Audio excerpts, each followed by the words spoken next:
Ladies and gentlemen, please sit it up and we will begin our webinar today.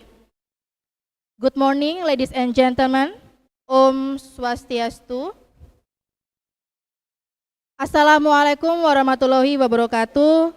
Shalom, Namo Buddhaya, and best wishes for all of us. The Honorable Dean of Faculty of Mathematics and Natural Sciences, Universitas Udayana, as for today, will be represented by Vice Dean of Finance and Resources, Faculty of Mathematics and Natural Sciences, Universitas Udayana, the Honorable Head of Department of Chemistry, the Honorable Keynote Speakers, the Honorable Audiences, our lecturers, and our students. Welcome to Universitas Udayana, especially our beloved Department of Chemistry, and welcome to International Webinar for International Community Services Event Series with them Implementation of Green Chemistry in Reducing Water Pollution. With the blessings and graces from the God, we can gather at this event, and we would like to thank you for your attendance in this seminar. We are grateful that you have chosen to spend your time with us.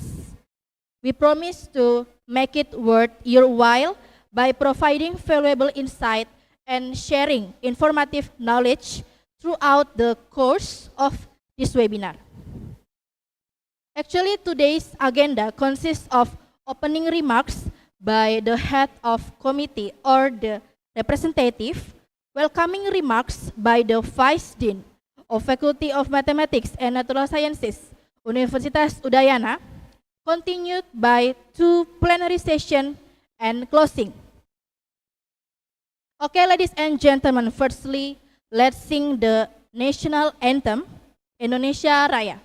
Ladies and gentlemen, please stand up.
Participants, please keep stand up because we will continue our agenda this morning by saying a prayer based on our individual beliefs, so today's event will be going well. Let's start to pray.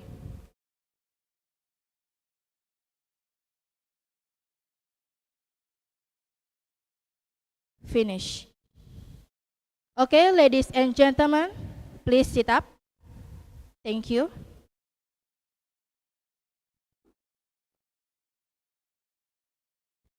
Okay, sorry, please sit down. And then we'll continue to our next event.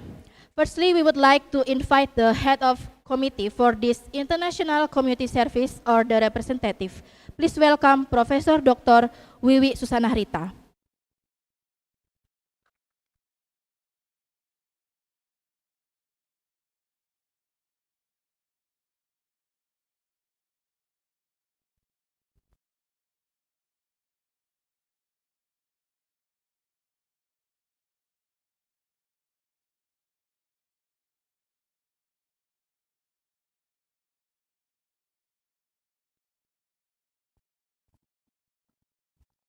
Om Swastiastu.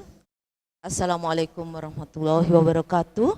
Salam nama budaya and best wishes to all of us. The Honorable Vice Dean of Finance and Human Resources, the Faculty of Mathematics and Natural Sciences, Udayana University. The Honorable Head of the Chemistry Study Program, the Faculty of Mathematics and Natural Sciences, Udayana University. The Honorable, the speakers at this webinar, Professor Suyosi Imai, Dr. Paul McLean, and here, Dr. Janti Mastika, Huitanfo, PSD, and Professor Budiasa Suyasa, and the audience that I respect. First, let me introduce myself. I am Wiwi Susanah Rita as Deputy Chairman of the committee, represent the Chairman of committee, Professor Budiarsa Suyasa, who was unable to attend at this time. I will very honored to be in front of you at the webinar today. Ladies and gentlemen, I would like to thank you previously to your presence at this event, both online and offline. Your presence is proof of extraordinary support for us in holding this webinar. International webinar with this theme, Implementation of Green Chemistry, Eco-Enzyme of eco-friendly soap for communities in reducing water pollution of Buyan Lake in Pancasari village, Sukasada, Buleleng, Bali, is an initial activity in the framework of international community service, which will then be followed by several other activities.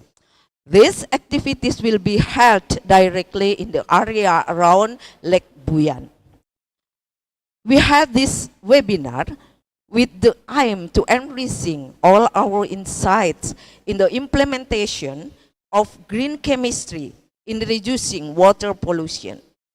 Through the webinar, we hope to provide an inspiring and educative platform for attendance. Around about 85 participants and 60 online and 60 participants offline have registered to this webinar. Participants come from various backgrounds such as researchers, lecturers, students, employers, and others. They are from Udayana University and others universities, as well as institutions related to the environmental issues. Together with experts, we will discuss various relevant topics related to the green chemistry. We hope that this event can provide deep understanding and trigger productive discussion. On this occasion, let's make this webinar a valuable learning event. Let's absorb new knowledge and share experiences and enrich our insights together. Ladies and gentlemen, before I end this speech, let me thank to those who have contributed. Thank you to the speaker who were willing to attend both virtually and on-site. To the committee who worked hard to prepare for this event. And of course, thank you the attendants who were here. Thanks all for a brief greeting for me. I hope the webinar will run smoothly and provide sustainable benefits for all of us. Thank you very much. Om Santi Santi Santi Om. Wassalamualaikum warahmatullahi wabarakatuh. Salam nama budaya and best wishes to all of us. Thank you.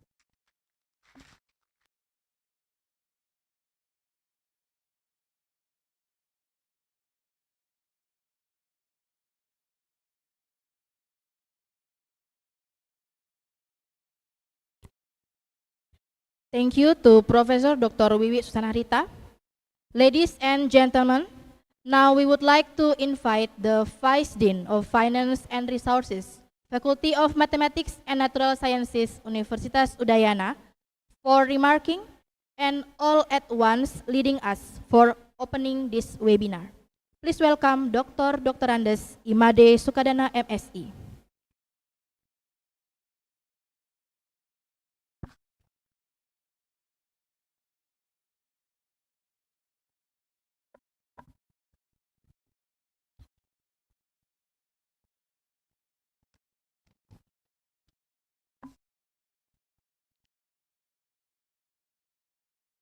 Good morning, Om Swastiastu.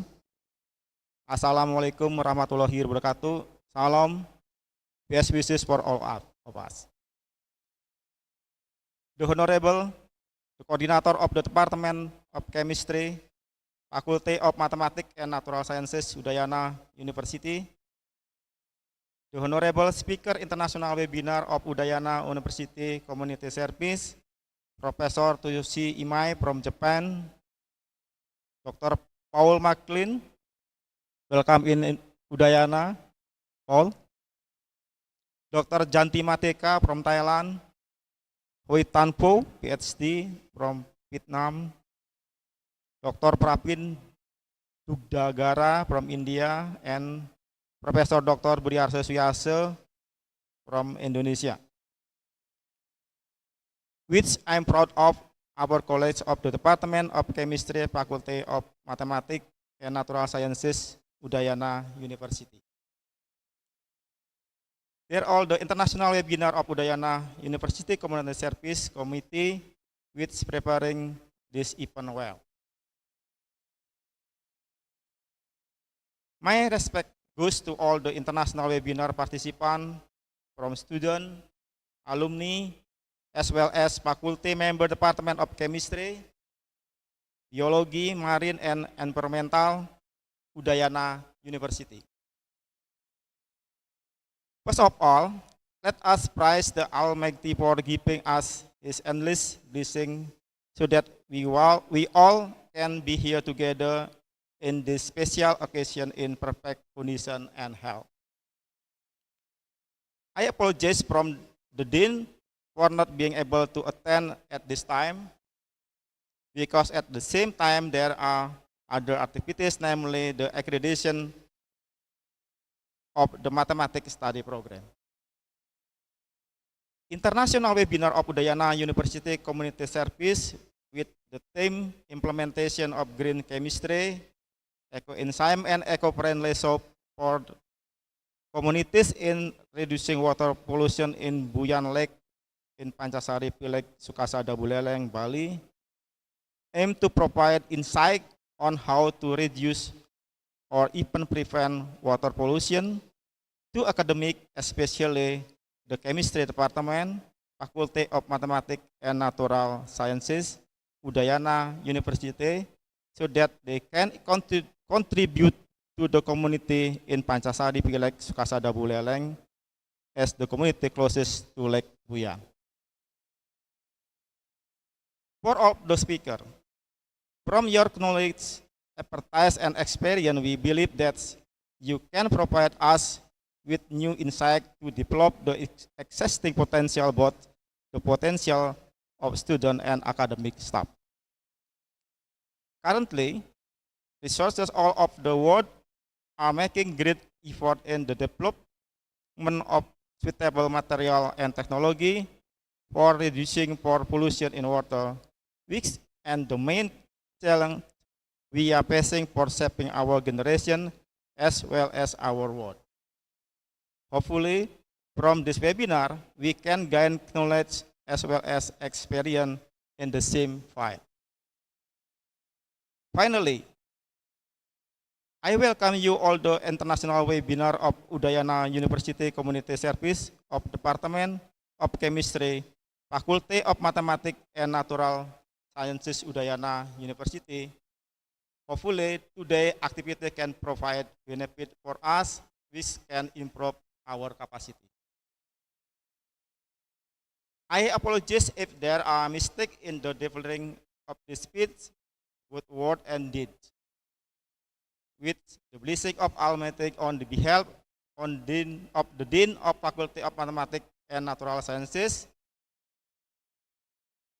I declare the International Webinar of Udayana University Community Service with the theme Implementation of Green Chemistry, Eco-Enzyme and Eco-Friendly Soap for Communities in Reducing Water Pollution of Buyan Lake in Pancasari Village, Sukasada, Buleleng, Bali. Chemistry Department, Faculty of Mathematics and Natural Sciences, Udayana University, Monday, 24 July 2023, officially opened.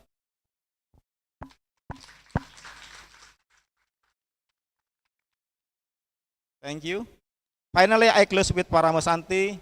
Om Santi, Santi, Santi Om. Wassalamualaikum warahmatullahi wabarakatuh. Salam. Namo Buddhaya, best wishes all of us, and thank you.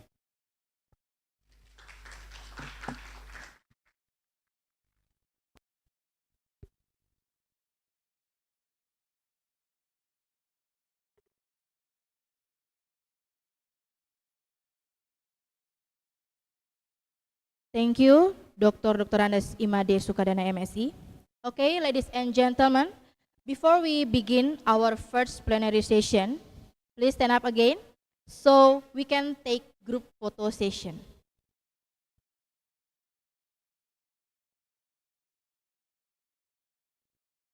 And also for participant who joining online, probably can open your camera, and also we can screenshot your participation in this webinar.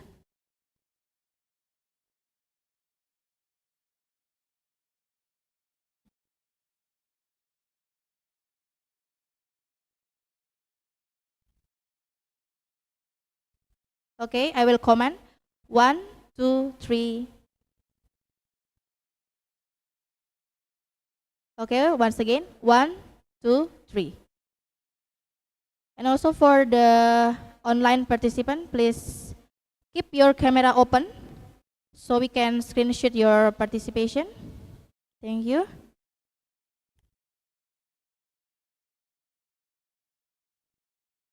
And for offline participation, please sit down again. Thank you. Okay, we'll take the photo session and finish. Okay. Thank you for online and also offline participation for this photo session. And now we will take part in seminar. Actually, this seminar will be consist of 2 sessions, and the first session consists of 3 speakers. As moderator for today is Dr. Irianti Eka Suprihatin. Please come to the front.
Shall we start? Okay. But before starting, I just want to make sure that Professor Suyoshi Imai is ready. Are you ready, Professor Imai?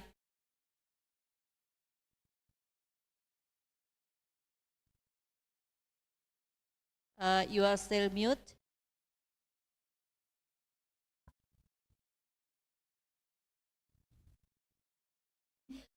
Okay, good morning everyone and welcome to our webinar. This webinar is an introduction to our community service series. Following this webinar is a community service, community training on how to prepare eco-enzyme and use them as to remediate the polluted water of the Lake Buyan. Back to the webinar. I'm Irianti, by the way, will be your moderator of this first session. Our outstanding speakers are Professor Suyoshi Imai of Yamaguchi University in Japan. Hi, Prof. Dr. Paul McLean, here with me, of Australia, and Dr. Yanti Matika of Raja Mangala University of Technology, Tanjapuri, Thailand. Now, before I give the time to Professor Imai, I'd like to remind you that you can give questions or comments either directly or in the chat room.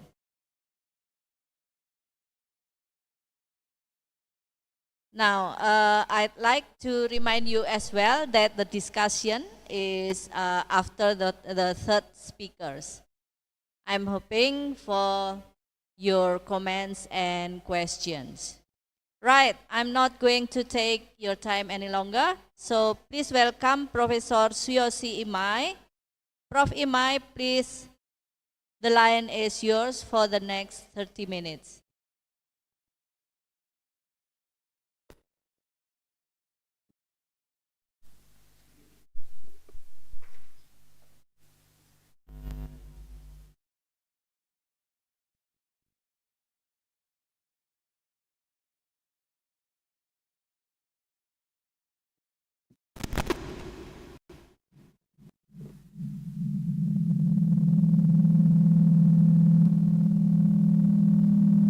Give me this chance to present. So, I will start with my presentation. The title is this. Can you see my slide now? Okay. So, the rural the wastewater treatment. This especially the combined septic tank for complementary sewer system. And at first, I want to say the Buyan lake is very important for the Bali. Isn't it? So, fine water environment is your precious the property, isn't it? So, for your future, you'd better improve and keep conserve the good water quality condition. And the type of the wastewater treatment, the centralized system and on-site system, it's possible to divide two types of the centralized and on-site or individual system. The centralized system is the sewer system. It has the long collection pipe and wastewater treatment plant. And maybe the on-site or the individual system is the normal septic tank in your country. But this septic tank for only black water. Black water is mean that, as you can see, it's the toilet water. So your septic tank is accepted only toilet-based water. But another that we can see, we can say the gray water. Gray water is including of the kitchen wastewater and the washing machine wastewater or bathroom. So this need to be the combined septic tank. All the wastewater is accepted for wastewater treatment.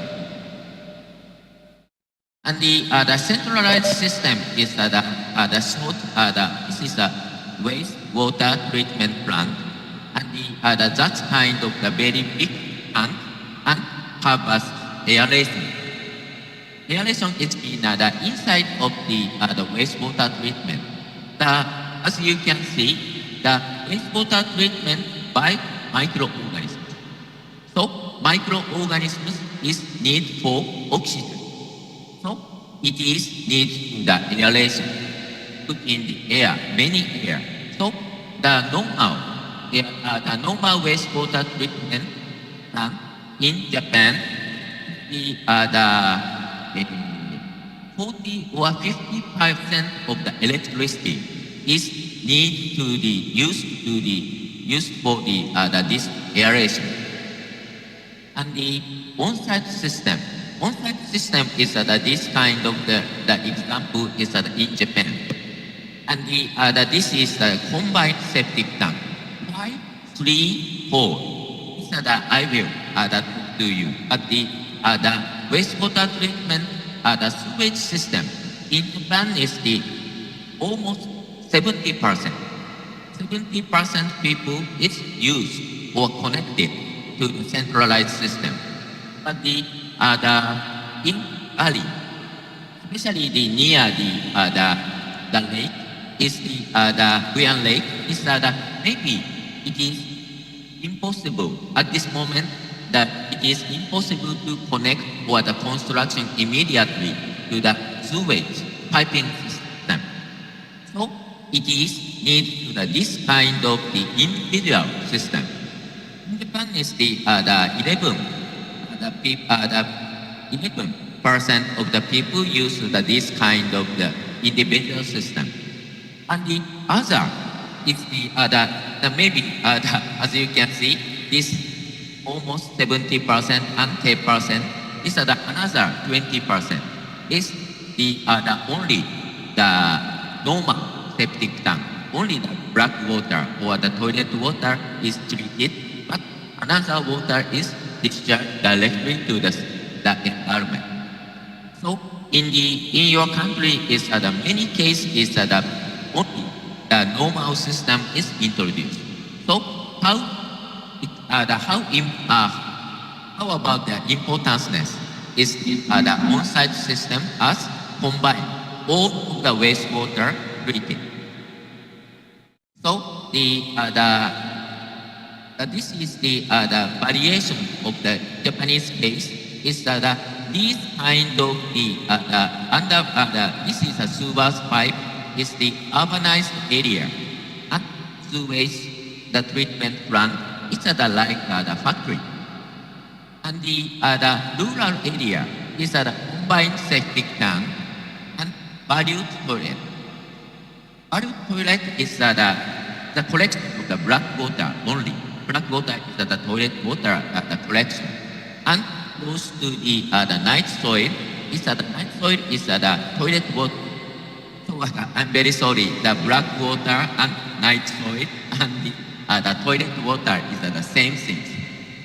So anyway, the night soil is the toilet water treatment plant is moved to the truck.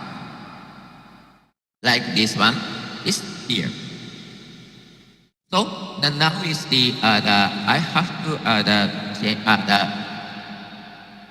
very briefly, the introduction of the Bali is the only around the Denpasar is the introduced is this kind of the system.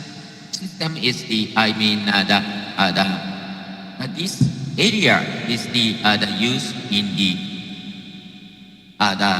already introduced to the sewage system, but very limited area, as you see, very limited area. So the Buyan Lake is around here, so it is need to the another way. I said it's the septic tank, but all of the wastewater accepted. It's we call it's the combined septic tank is in. But if wastewater will discharge to the everywhere, it's like this.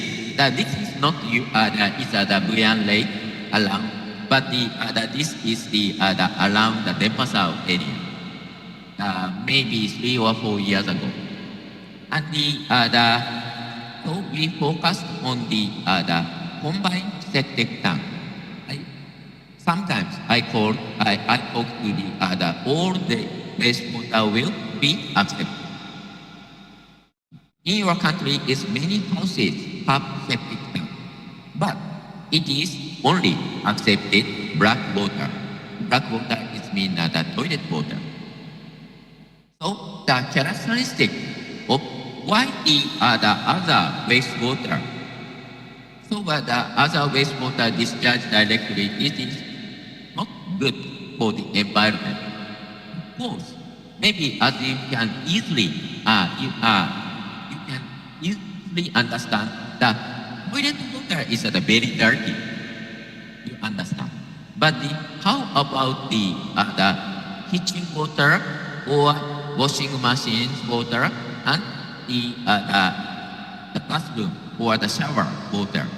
In Japan, is many cases we have a bathtub, but in your country it's not so much of this kind, only the shower. But the total amount is not the big difference, I think. But in Japan is the one person 1 day. One person 1 day is 200 liters. Maybe in your country is maybe 150 or something. So but anywhere this kind of the percentage is not so big difference, I think. So the water consumption in Japan is I talk to you here is 200 per person per day. And people, the one person 1 day is 200 liters.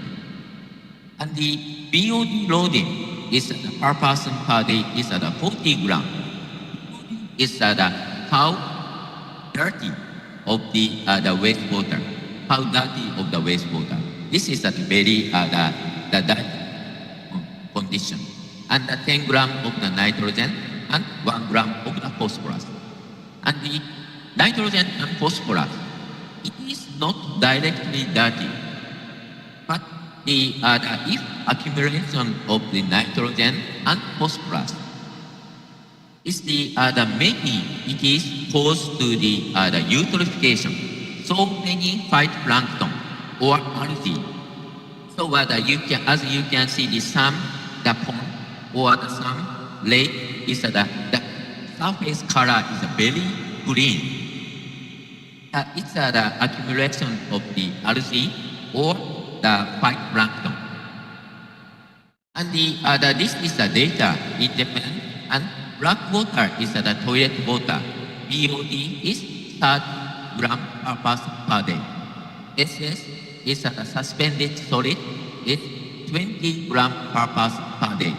And nitrogen is the 8 gram per person per day. And phosphorus is 0.8 gram per person per day. Water amount is only 50. But how about the grey water? Grey water is except of the toilet water, including of the kitchen, the bathroom or washing machine. Please check here. Please see here. the 27 BOD. So it's almost two times of the BOD. Is including the gray water.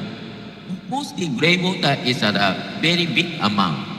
So the concentration is low, but total amount is the BOD is 27.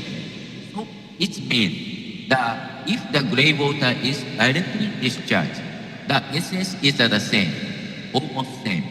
The nitrogen and phosphorus is not so much, but of course the BOD and SS is contaminate the water the quality, especially in the closed water body. I mean, lake is the flow and outflow is not so much. So I want to say, gray water should be collected and treated, and then release or discharge to the water environment. So I already talked to you, but once again I want to say, if we don't care and direct discharge the gray water, it is same as we discharge the black water directly. It's the same thing. Not exactly, but we can say. So I want to say again, it is into all the wastewater have to collect and treat and discharge to the water environment. The combined septic tank for complementary sewer system, because the sewer system, the introduction or the development or the construction, it's a huge amount of the money and it takes time. So it is need to I think at first it is possible we can introduce combined septic tank first. We have to choose introduce the combined septic tank. All the wastewater will be accepted. If you doesn't have sewer system. So in this time is the Buyan lakes around is of course the no sewer system. So it is need to this kind of the septic tank, especially the combined septic tank, have to introduce. And this is I already show you the 3 holes. 3 holes is inflow is here, is the anaerobic tank, and second is the second case is the anaerobic tank, and final is the aerobic tank. So only aeration is here. So maybe the hydraulic detention time. Hydraulic detention time is mean the inflow and effluent. It's the inflow is how long it takes to effluent to go out. It's almost 1 day, or 2 days. It's this kind of the model. And here all the wastewater is introduced, accepted. So it means maybe the toilet water or the SS is accumulate is here. And then the next is another anaerobic tank, and then the final is a clean up of the aeration. Aeration is the aerobic system. So and the sedimentation tank. Sedimentation tank is the settle. So it's separate of the microorganisms and treated water. So the microorganisms return to the here. So the long retention time of the black night soil and the sludge is accumulated here. And these 2 tanks, anaerobic and aerobic, is the water treatment tank, we can say. And the effluent is maybe 4% or 5%. The family, one family is 1 cubic meter per day. And the BOD is 200 milligram goes into the here. And effluent is around the 20. So what 1/10. So what 20 is our regulation. How about Indonesia? I'm not so sure, but our target is 20 milligram per liter BOD can discharge to the effluent as an effluent. Almost of all the wastewater treatment process is a biological process. I already talked to you the influent. So what the start of the here is the first sedimentation and aeration and final sedimentation and effluent. This is the anaerobic, this is the activated sludge process. If you have some interest about the wastewater treatment, almost 80% or more in the world is we use this way. This is the activated sludge process. Very simple, but it is need to understand the mechanism of the biological wastewater. Biological wastewater is here. The sedimentation is the settling and aeration and contact of the microorganisms and wastewater.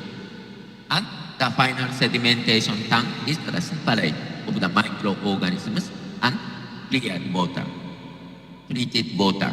And the treated water is effluent as an effluent to the discharge, but many cases is some disinfection of here.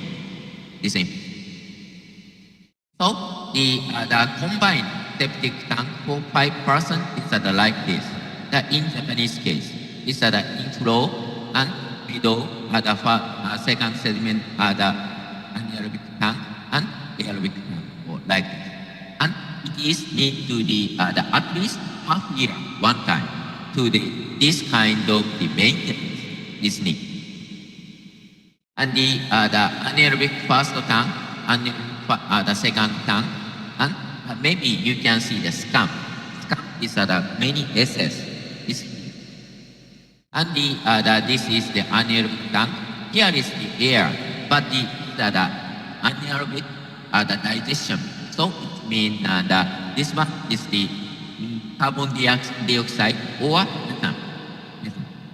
And then here is the aerobic. Here is the only the carbon dioxide. Maybe as you can see here is the almost clean. And the effluent is like this. Is maybe as you can see is transparent. You can see the other side. So the effluent pattern of the 5% is the effluent pattern is from the morning. In your country is more earlier. I'm not so sure, but anyway, in the morning and afternoon. Not afternoon. It's at night. From the 5 o'clock in the evening to 6 o'clock, 7 o'clock, 8 o'clock. It's increased. So it means morning and evening or night. It's many wastewater is discharged from the hour. Especially the washing machine is here, and maybe the bathroom in Japan is here, and toilet is maybe both. So anyway, here is all the wastewater is accepted. Is a first anaerobic tank, second anaerobic tank, and aeration tank. So if you don't care about the maintenance of the combined septic tank, it's the same as not combined. It's the normal septic tank in your country. Is it is into the maintenance. So please make sure that please remember the maintenance part is at least 1 year one time. It's impossible. It is better to 2 times for per year's maintenance. It treated no maintenance. This is the discharge one. It's maybe as you can see is the very rainwater. So it's not clean up, but the discharge like this. So it's the water quality is getting bad. So the point is the point two is that it will result that the wastewater environment will be bad. Maybe you can understand you have a car or the bike. Maybe it is you need to the maintenance. But if there are no maintenance, is that the car or the bike is cannot drive. So the wastewater treatment is the same thing. It's the building. Year by year or the half year to half year, it is need to be maintenance. So terima kasih that's all. Thank you very much for to join my presentation. Thank you very much. Thank you, Prof. Ime. Applaud him, please. Thanks. Yeah, we are waiting for your questions. You can write it in the chat room, and we will respond it after the third speakers. Now, proceed to Dr. Tika, Dr. Yanti Matika. Are you ready?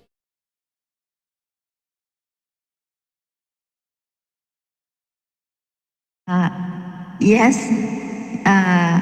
Can you hear me? Yes, clearly. Okay. Could you please share your slide? Well, while waiting for Dr. Tika to prepare her slide, Dr. Yanti Matika is biologist in the Raja Mangala University of Technology, Tanyapuri, Thailand. She's been working, from what I read in her profile, she's been working quite intelligently in the plastic and drug medicine, if I'm not wrong. But here is her selected publication. And now the time is yours, Dr. Tika, for the next 30 minutes. Okay. Can you see my slide? Yes. Yes. Okay. Hi. Good morning, ladies and gentlemen. I'm very honored to be invited to present in this webinar of Udayana University Community Service. And I would like to express my special thanks to Professor Suyasa and the committee. I'm so sorry if I pronounced wrong. So, and today I would like to present in the topic of polyhydroxyalkanoate, the green plastic and its application.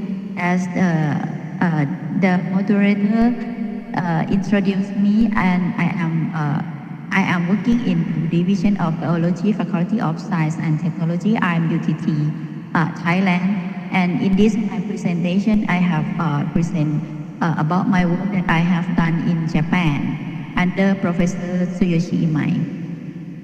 Also, I think everyone knows that the plastic is very useful material.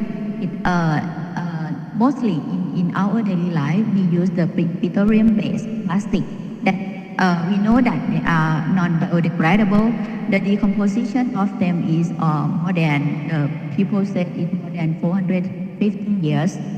So every year, because of it, very useful material, it can be made in many kinds of products. So every year, more than 400 million tons of plastic is produced worldwide. As you see, everybody know that we use a lot of plastic, and some of them, I think more than 50 in some country, 50 or 80% of the plastic, or especially single-use plastic, is not good managed. So here, in this slide, I show the top 10 countries with highest plastic pollution released into the ocean. This is mostly in Southeast Asia. As I said before, that the most problem is single-use plastic. In this picture, you can see that the mostly single-use plastic we use as a plastic bag or the plastic bottle or another product. The information that they say that approximately 36% of all plastic products are used in packaging, including single-use plastic products for food and beverage container, and approximately 85% of which end up in landfill or as unregulated waste. After we throw down the plastic, it can be like break down in the environment. When it break down, plastic could be degraded in the environment, and it can be called microplastic or MT. The NOAA classified the microplastic as the particle less than 5 millimeters in diameter. It came from a variety of sources, including cosmetic, toothpaste, facial scrub, coating, industrial process, even in the recycling process.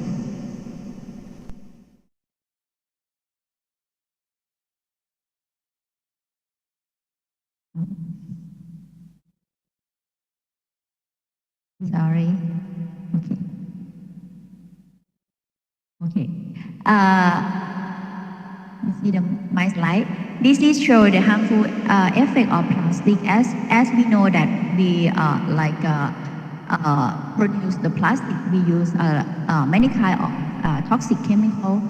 For example, phthalate, BAP, or polyvinyl chloride or PVC. These chemical that cause hormone disruption, infertility, breast cancer, or another cancer that I think many people know about it. And not only the toxic chemical,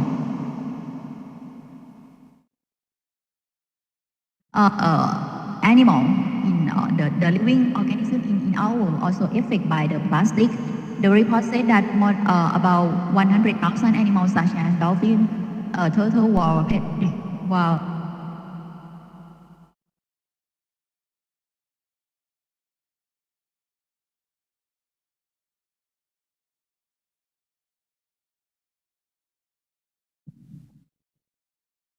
We lost your voice.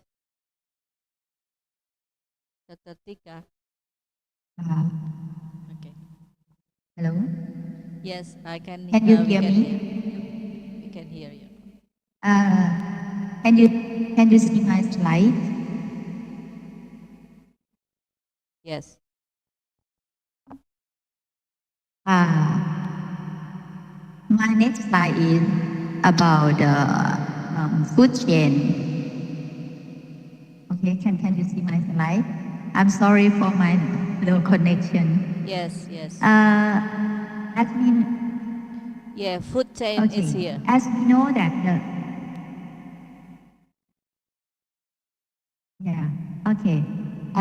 as we know that the microplastic is very tiny particle, so it can go in through our food chain, and we every day we eat microplastic. We are drinking water, from food, or also plastic packaging.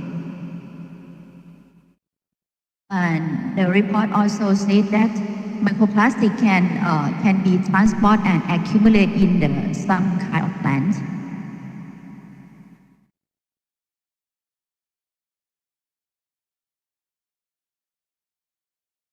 Okay, so makes our planet a little greener by using the bioplastic that can be replace harmful conventional plastic, and it made from a variety of renewable sources, and it fully degrades. Bioplastic actually it has many words related to. Bioplastic comprise of a whole family of materials with different property and application.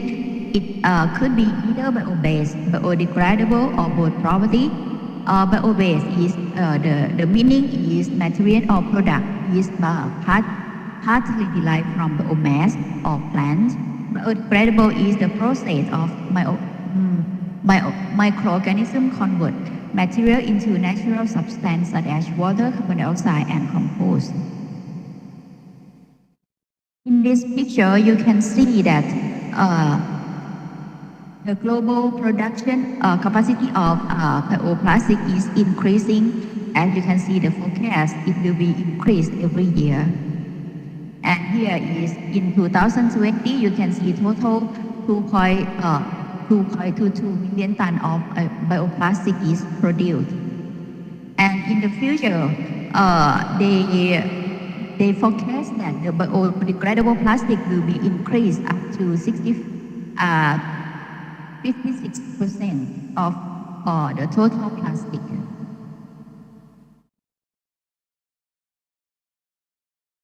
Here today I am focusing on polyhydroxyalkanoate or PHA, that is bio-based and biodegradable plastic.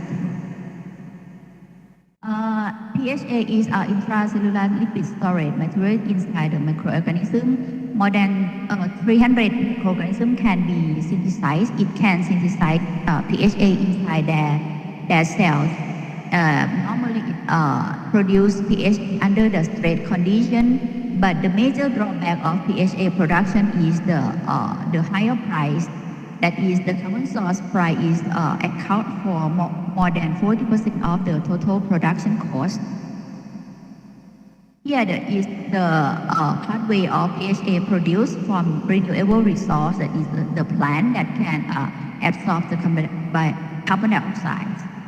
From this process, it means that production of PHA, it has no or low effect to the carbon dioxide emission to the environment. The development of PHA is starting from around 1926. That is the first report of polyhydroxybutyrate. This is the general structure of PHA. Mostly the microorganism produce the PHB. This R group is methyl group. The property of PHA is similar to polypropylene. You can see the melting temperature, and here the commercial production of the PHA, they prefer to produce the PHBB. It means the copolymer between butyrate and valolate together more than PHB, because the property of PHBB is better than the PHB. And this in this slide show the Lantai and industrial the pilot or large scale of production of PHA. Mostly they are gram-negative bacteria. And here the optimization strategy for PHA production, mostly the most important should be the carbon source, microbial strain, and the CN ratio. That is the most optimized or useful strategy to produce PHA. And the desirable property should be the fast growth in the media and high PHA accumulation, and especially if you want to use in a medical area, it should have no toxin. And the application of PHA, as I think many people know that bioplastic recently cannot compete with petroleum-based plastic, because production of PHA or another bioplastic is very high price compared to the petroleum-based. So many researchers try to like to just or try to apply PHA in another field, except not normally they can be like packaging, fiber, consumer goods, automotive part, agriculture, medical and pharmaceutical. But as I said, that many researchers try to apply them in the medical field. Here is the picture of the product made from the plastic. As I said that many researchers try to use the PHA in the medical area because of if we use PHA in this area, the higher price of PHA is not is not so important than the property or the purity of or the application of it. So it can be used as a skin regeneration, medical device, scaffold or drug delivery system. And here the information in 2008 that they try to use the PSB to like wound management, vascular system, drug delivery, and body. And here is the application of PHA as a BioB. And here they use the PHB as a support material for this is the SEM of the PHB matrix that produced from chloroform cassette film. You can see the surface of it. And here they try to use the PHB for the hard cat cell attachment, and you can see that the attachment of this PHB. And another PHB, 4HB and HHH. And they also assay from the MTT assay that can say that this material is toxic to cell or not from this publication. And also here they try to use to test the apoptosis of the cell to the material PHB or another type. And you can see the viable cell here. It means that this material can be used as the scaffold for the cell growth. And there are many commercial PHA that produced in the for large scale. But as I said before, because of the price of PHA is very high, so some of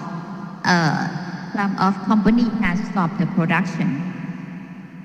The recent information that I got in 2021, the top 5 bioplastics company is the Fartex. They developed PHA that is located in America. Okay, here I come to present you something about my work that I use Novosprinkle AK7 to produce PHA. Here I isolate this bacteria from wastewater and biodiesel contaminated soil and water. So I got this one AK7 that you can see the black granule. And we do identify this is Novosprinklebium, and I submit in GenBank. The characteristic is this type is a gram-negative and bacilli form. And the most the unique property of this genus is that it has no GLS instead of LPS. It means that this bacteria, even if it is gram-negative, but it doesn't produce the toxin. So it appropriate for the biomedical field. So here I try to use the glycerol. In this, you can see that 2% of glycerol can produce about 45 cell dry rate of PHA. And the appropriate pH is about pH 7, and temperature is it can be going up to 35 degrees Celsius. And the condition that good for the production is the end limit condition. And I test the thermal property, and you can see that the thermal property is around 175 to 180 degree. And here this is molecular weight of this PHA studied by GPC. And here I also confirm the structure of PHA by FTIR. And the carbonyl marker band can confirm that this polymer is PHA. And this is show the NMR that the composition of the PHA I produce from this bacteria is PHBV with 10.3 more % of HB. And this is the SEM. You can see the white granule of PHA inside. And we test for the biodegradable for 90 years, and we can see the crack of the polymer. And here you can see the sample microorganism grow on here. And we also test for the endotoxin test. And here, this is our, you can see the THA AAK polymer cannot make a clot in this endotoxin test. And if we use the crude glycerol, it can be lower the carbon source price about 90%. And the feasibility study of using the PHA as the in the medical field, this is the PHA film extract from this microorganism. In the beginning, I used to sodium hypochlorite for extraction and chloroform extraction. This you can see the structure under SEM. Anyway, when I try to use these two kinds of polymer to culture with cell line, it shows that this chemical is quite toxic to the cell. So after that, I try to use another extraction method. So I use the silica gel, and it's very safe for the cell line, and I can get more higher yield. And here the feasibility study of using the electrospun from PHA and PVDF electrospun, I try to use as a wool dressing material. And in this picture, you can see that this is keratinocyte cell attached on the feet. And the last one, I try to fabricate the microcarrier for cell line upscale cultivation. The microcarrier, I try to fabrication it as a microcarrier for use in the animal cell, because of the price of cytodec 1 is about $7 per gram. That is very expensive. So I try to fabricate it and use it in my own lab. Yeah, okay. That is all of my presentation. I would like to thank to everyone here, my professor, my friend, my colleague, and also all of my students. I cannot come so far without them. Thank you very much. Terima kasih. Thank you very much, Dr. Tika. I hope that one day your green plastic will conquer the synthetic ones. Okay, we are waiting for the questions, and we'll respond to them after Dr. McLean's presentation. All right, shall we proceed to the last but not least speaker? Dr. McLean is here.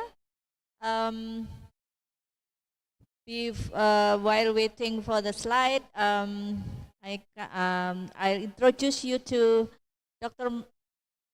Paul McLean. He's a chemical hydrologist who has worked in many research institutions and university in Australia, including Southern across, yes, university. And currently he works as a postdoc fellow in Undiksa, looking into blue carbon cycle in Indonesia's water. Okay, please. The slide is here. Okay, the time is yours.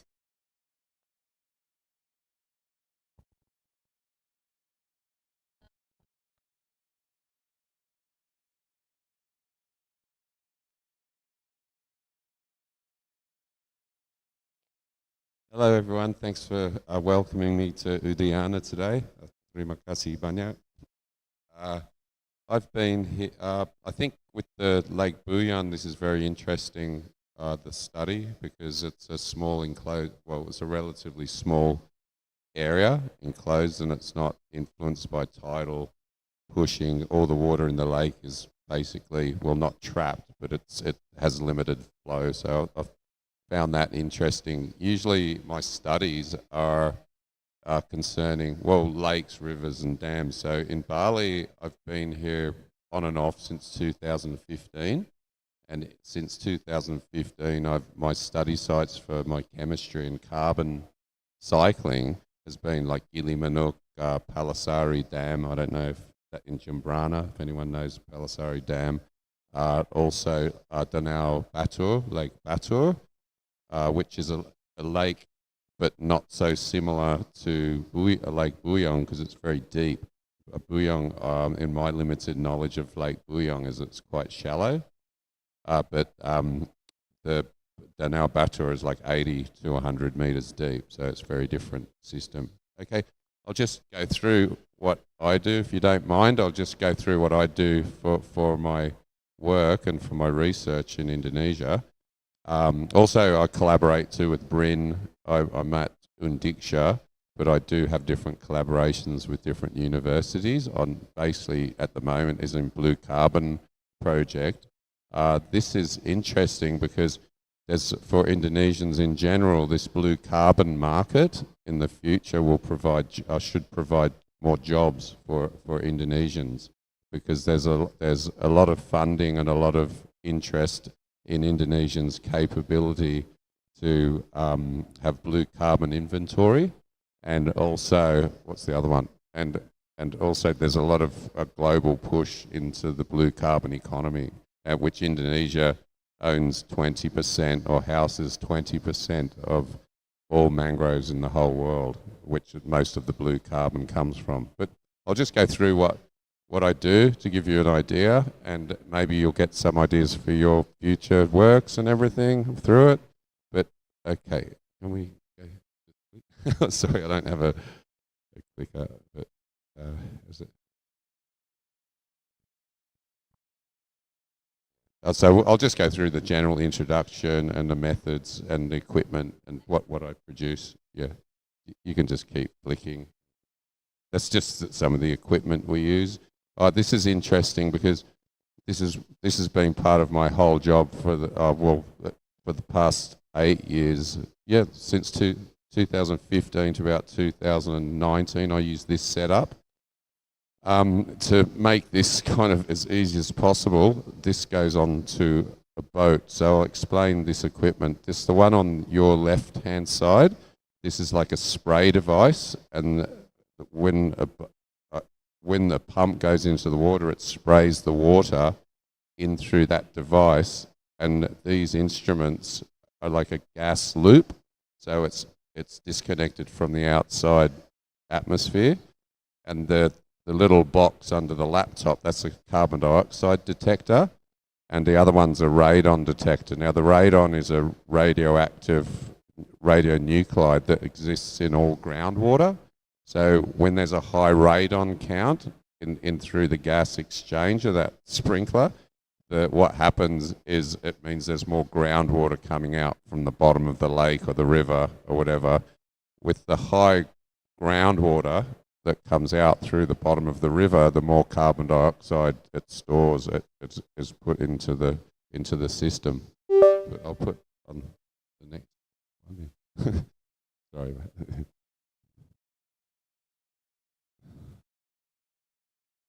Yeah, so all this goes into the data set into an Excel file, and it's all time stamped. So it's kind of quite interesting. I think that might be easier.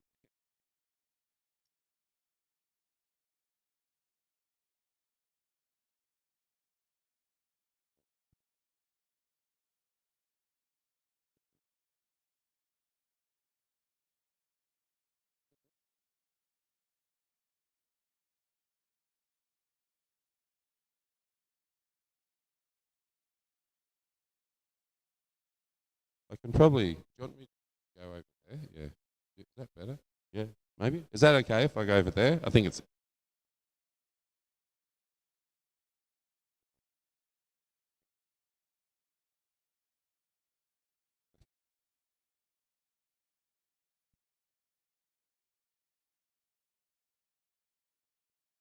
Oh, that's good.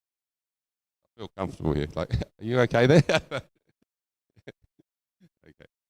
And I click this. Okay. Yeah. So this is just how it'll become clearer in the next slide. So is that the? Oh, wait. Is that up there? Is that the next slide?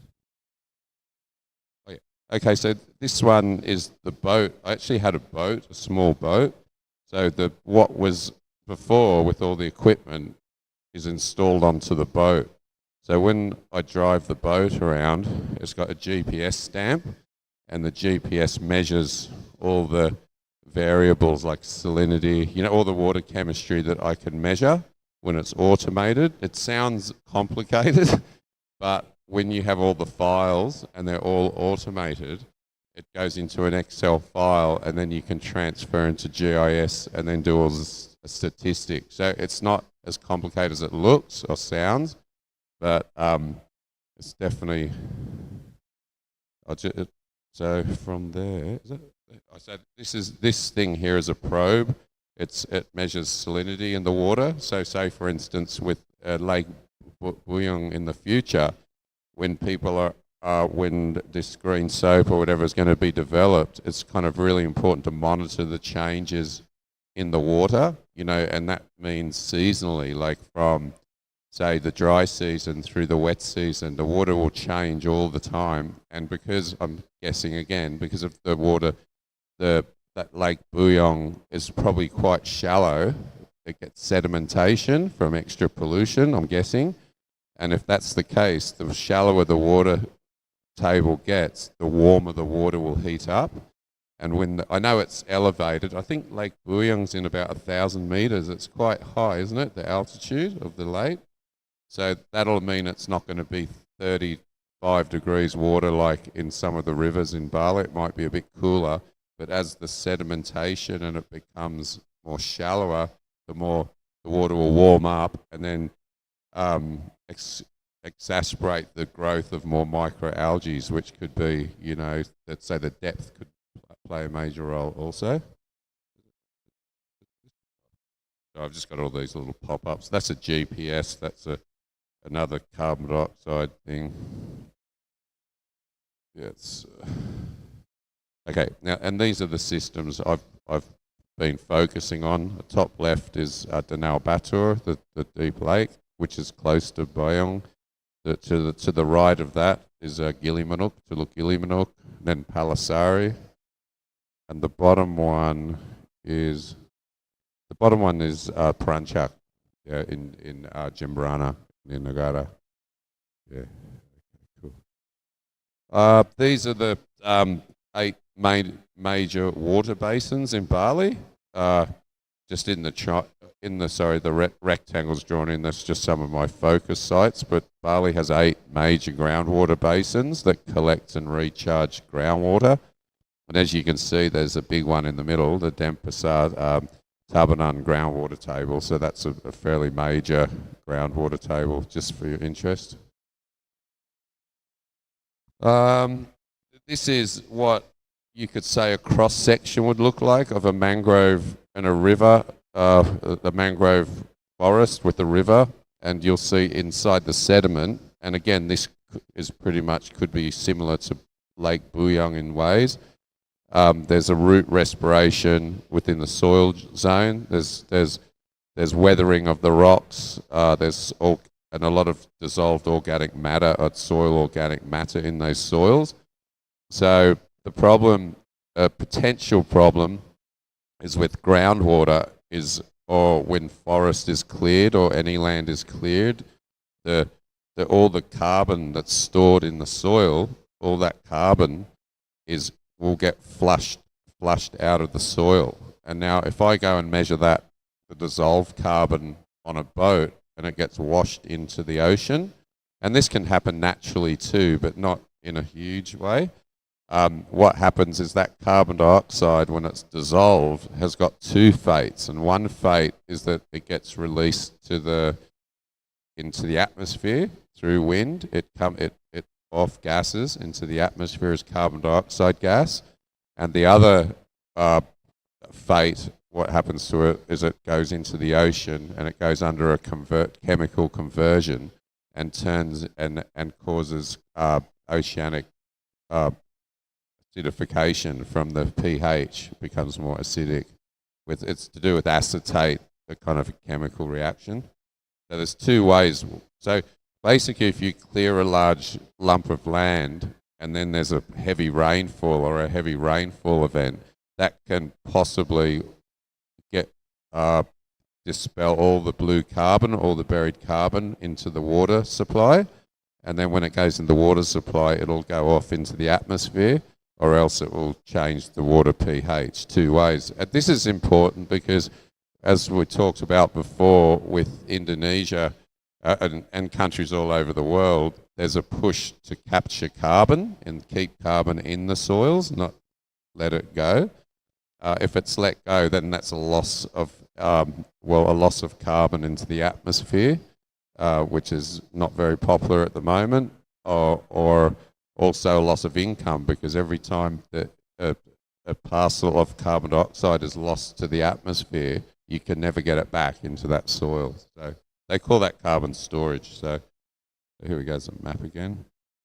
These are just some of my. Okay, so this is okay. This is a cross section. So the one on the left is Danau Batur, is Lake Batur, and the other one on the right is the lake, would be Pancasari Lake. This was part of a published paper that I had published about 4 years ago, and it was comparing a lake and a dam. Now, what we found in the lake, what we found in the lake was a intermittent sink of carbon dioxide to the atmosphere.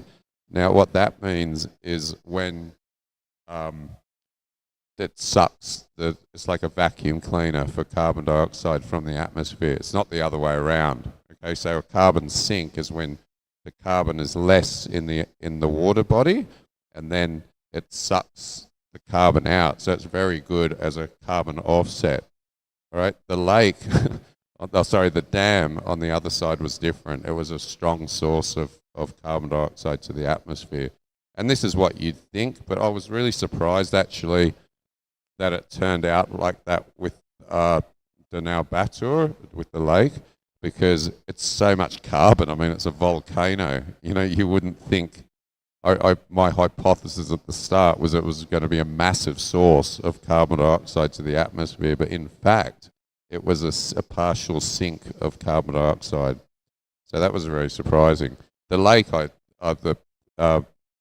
dam, I thought would be very high carbon dioxide because it had a lot of nutrient overload, lots of nutrient overload in it. The water was green. I mean, you know, like it was just full of, it was full of algae and stuff, you know, so that was I wasn't surprised at that. If you see on the top, those little things on the top, that's a GIS representation of when the boat was driven around testing the surface water. So that was kind of really interesting. It sounds interesting, but how am I going? This one. This one here was kind of. This is probably one of the best data sets I've ever had. This one here, and it was super lucky because I was at, this is in a published paper too. It's about the flooding of Paranchak River and a flooding event.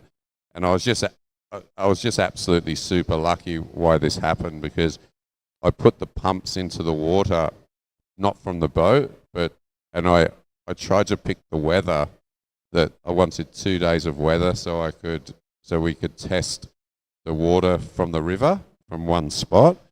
And what happened is in the first one day, it didn't stop raining for 5 days. So I didn't know what to do, because I'd spent all this time to look for the weather and the right time to do the test. But instead what happened is it rained up river, and the river flooded non-stop for 5 days. So I decided I was just going to keep the machinery running for 5 days just to see what happened. So this is like a 5-day data set with carbon dioxide, the depth. And this is interesting because it was upriver, so the tide was still affecting the top of the river, the tide. So if you look at the second one, that's the carbon dioxide. So if you look at the yellow area, that's the flood time. That's if you go down to the salinity, which is the third from the bottom, the salinity is kind of really high before the flood, right? It's up to 30. That's ocean salinity. But then the flood, so that's all fresh water, so it's all bottomed out. So that was all the water coming out from the river for those 3 days, for 4 days. So you can see the salinity's gone to zero. And then there's a flood recovery period back in the blue again. So this is when it's bouncing back, the river's flowing a bit less. So what this shows is when it floods, there was very little carbon dioxide. It was getting flushed. It's a kind of a but the pH, not much there. The dissolved oxygen went up. So, not that much, but especially the groundwater went down. Now, the third one is the radon that measures groundwater. So if you notice, it's probably hard to see here, but when the tide is coming in and out, high tide, low tide, high tide, low tide, it's over, say, a 6-hour period. It's kind of acts like a pump, it's like a up, down like that. So they call that tidal pumping. So this is why the groundwater gets higher on the low tide that comes through the river. It's when the ocean pumps down, that's when the groundwater gets pulled out of the sediment. So that's I don't know. And these are just some of the statistics, like the carbon dioxide on one of I actually did 8 of these with going up that river, Gedung River, on the boat. But a good example is that coupling with the carbon dioxide here is so tight that it runs with the groundwater. So it's almost certain that the groundwater the carbon dioxide is coming out of the groundwater. I mean, the radon is the groundwater. On the second one, not so much. And that was, I think, because the rainfall was a bit higher. So because it was a dry on the first one, I think the second one, it decoupled a bit. See there, it's decoupled, not a lot. Well, a bit. There's a few outliers, and it did that because of the rainfall. There was kind of surface water runoff coming into the system at the same time. Yeah, there's those things. What I've really found is groundwater is a driver of carbon dioxide in most systems in Indonesia. I'd say in Lake Buyan too. Maybe metabolic processes for Lake Buyan and the groundwater. Or dissolved oxygen I found usually drove a lot of the carbon dioxide in floods. Yeah, I think that's kind of. This is sorry, that's Gilliam again. This is a kind of a graphic I showed to kind of explain how much carbon dioxide was being released into the atmosphere. If you see from when it rains, it's low carbon dioxide. It goes through the mangrove soils, and then it'll have very high carbon dioxide content because it goes through all that really high carbon mangrove soil. And then when the water goes past the seagrasses really suck up a lot of the carbon dioxide because they metabolize it. So the seagrasses really will transform the carbon dioxide. And this is a good thing because when it goes to the coral reef after that, so much of that carbon dioxide has been metabolized and taken out of the system that the coral can live, the coral's not going to die because high carbon dioxide is very bad for coral. So that's the reason we have these. This is the take-home message for me here is for this study. This was a published study 2 years ago. The interesting thing for me is how much a coral reef, seagrass and mangrove have to be together to survive. They're almost like one system. So, it's very hard for one to function properly without the other. But these are just some graphs. This looks a bit much, doesn't it? But basically that was the different surveys in the Gillimanuk Bay, and you can just see the distance at the bottom and what happened. So again, if you go to carbon dioxide up the top, it's from the ocean side, it's quite low, and then it goes quite high as you go up to the end of the mangrove from the ocean on the boat. The rate on the groundwater does too, because that's obviously seeping through, and then the pH gets more acidic, so that makes sense. So it looks a bit overwhelming, doesn't it? And the temperature kind of goes up as you go towards the mangrove too. That's just a case of oceanic flushing versus the water sitting in the mangroves with the heat and the shallow water. So you can tell a lot from that story. This is how are we for time? This is just a graphic again of the blue carbon storage and an example of the tidal pumping. So anytime you're going to have pollution or like wastewater, I think was one of the topics before, you really have to understand that when these pollutants are in the water, they're getting affected by the temperature and the stability of this water system. So an area like, say, Lake Buyan again, I like it because it's enclosed. If that was a river, it would be flushed more, but that water still goes elsewhere. It's out of mind, out of sight, out of mind. But the Lake Buyan situation would be interesting because you can get a before and after snapshot of the monitoring once you show results and how that water has improved by X amount. Then people become more interested and they try, and you've got something tangible to work on it and produce a product that gives you more work to continue. So it's the having all the data is like having an accountant. It's like being an accountant. It's accountancy. So once you've got that accountancy, it's very, very important. That's about it, I think. What I'm doing now, my next project is using drones to cross-validate the in situ on the, using automation. Like usually, I know in the past people used to measure, well, still do, but measure water by physically sampling the water. I kind of came into the stage when a lot of it was automated with machinery, so it was so much easier, really. But then it changes. It's changed a bit now. Not easier, but less time consuming.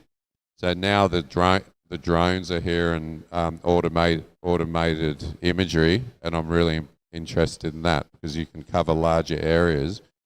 But the studies I do need to be cross-validated.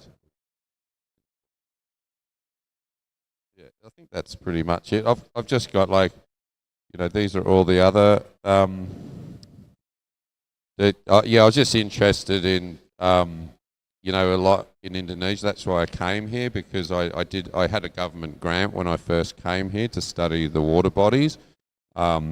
And the longer I was here, the more interested I became, because there's so many knowledge gaps here, and there's so much mangrove and blue carbon here that it's it's super interesting for me, and it's a pretty beautiful country too. So that's it. It's all good. I think that's enough. Is that enough? Yep. Yeah. Thank you very much, Yeah. Dr. McLean. Okay. Oh wow, that's incredible. Lots of data. Too much data. Yeah. I wonder. It's amazing that you didn't get headache of that. You did? Oh. I had a big headache all the time. All right. Palasaki. Okay, thank you. Is there any question? Do we have how long, Yika? 15 minutes for questions? Yeah? Okay. We will take questions or comments from this room first, and then from the online meeting, right?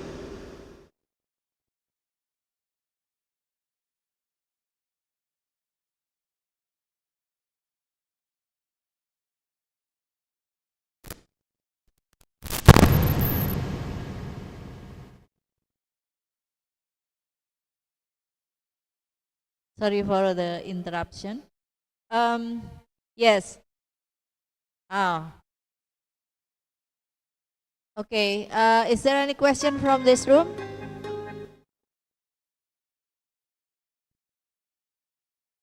No? Okay. I guess we can go to the online meeting then. Please raise your hand.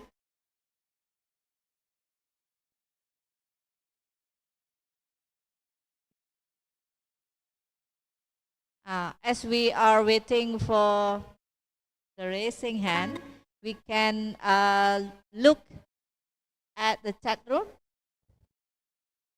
Probably. I hope there are some questions. Okay. First of all, to Dr. Tika. No? No questions? All right. Okay. Well, I guess there is one. Okay. Pak Manurung, please introduce yourself. And then you can ask. And then I will go to you. Okay? I will. Okay.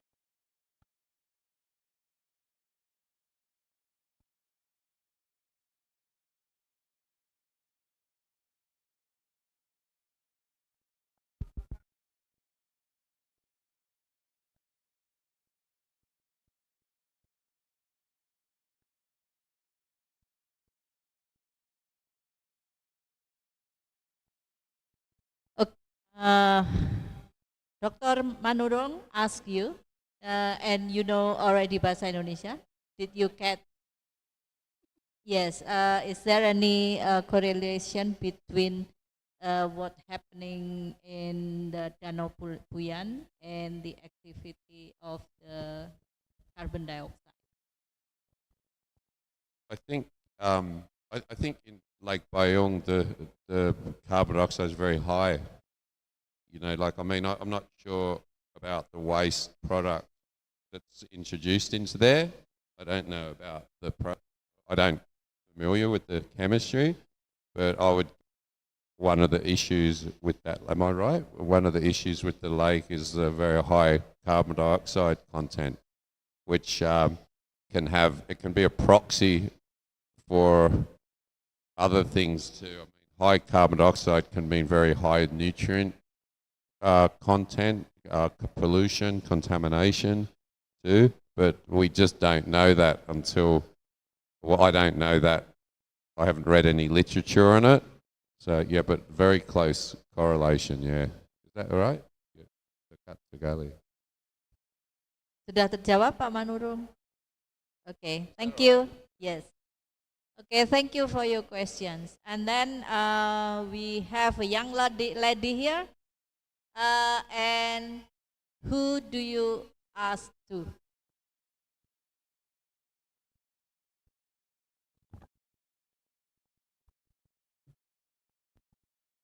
Hello, good morning to all of the speakers, all of the teachers, and all of the my friends. So today I'm going to ask two different speakers. The first one is going to be for Professor Yosi Imai. So the first question is, are there any special limitations or considerations that must be considered when using a combined septic tank? And for Dr. Paul McLean, as you said that about coupling marine integration method, I'm going to ask you, how does applying coupling marine integration help in understanding climate change and marine resource conservation? Thank you, that's it. All right, we go to Professor Imai first. Can you hear us? Yes. Okay. Did you get the question? Yeah. Okay. All right. To implementation of the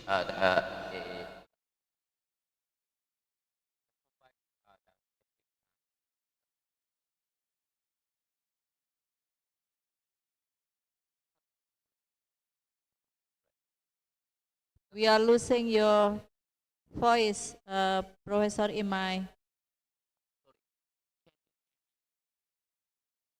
Not yet.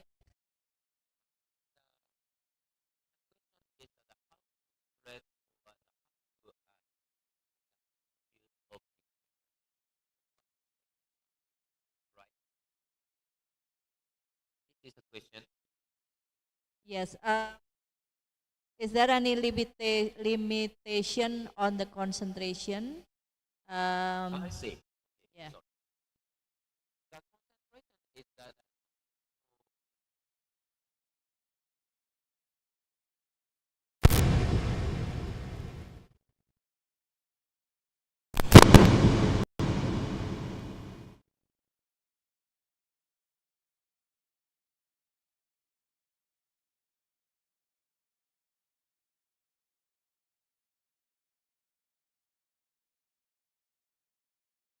water is at a high concentration.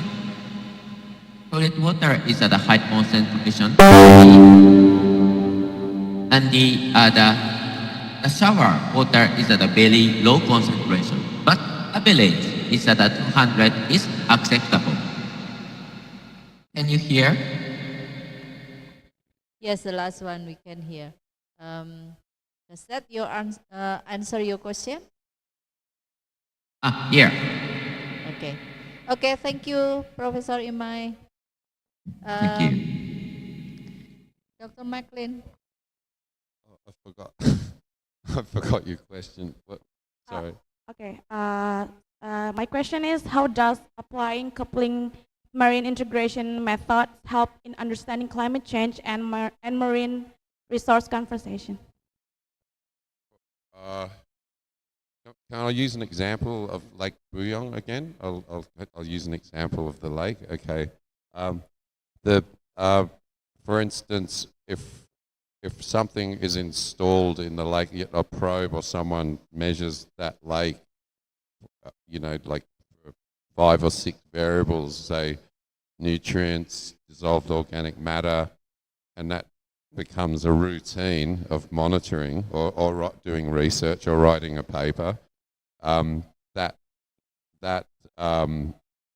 that information can be used to monitor how that is going to act into the future to make predictions, and if that lake's going up or downhill, if it's getting worse or better.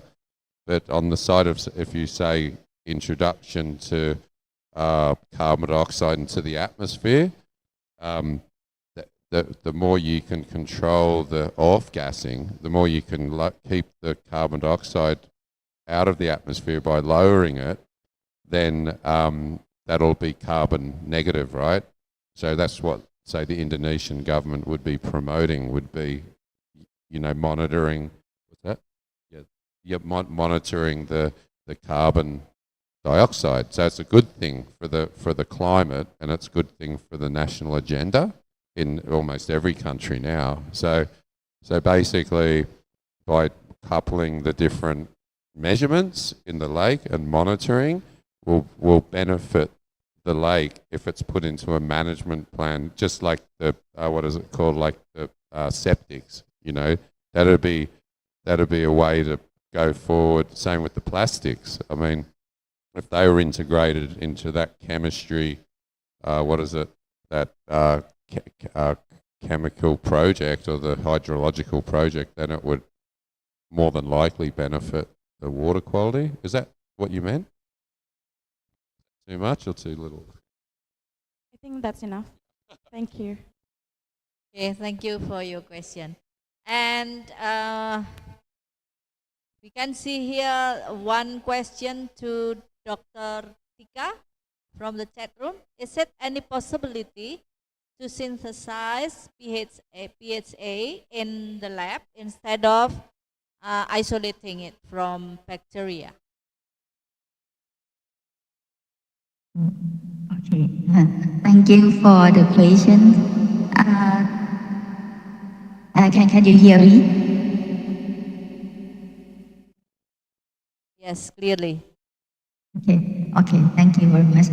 Thank you for the question. And to be honestly, to my knowledge now, PHA is the polymer that produced inside the bacteria when it stay in the straight condition. So as I do research from the another paper until now, it still produced from bacteria. So I think until now it still needs bacteria to produce this polymer, except maybe another kind of bio-base that can be produced from like a starch or use some petroleum and mix with some natural starch that can be also it can call biodegradable. But after degrade, it still leave some toxic to the environment. If for PHA, I think it still can only produce from bacteria. Is that okay?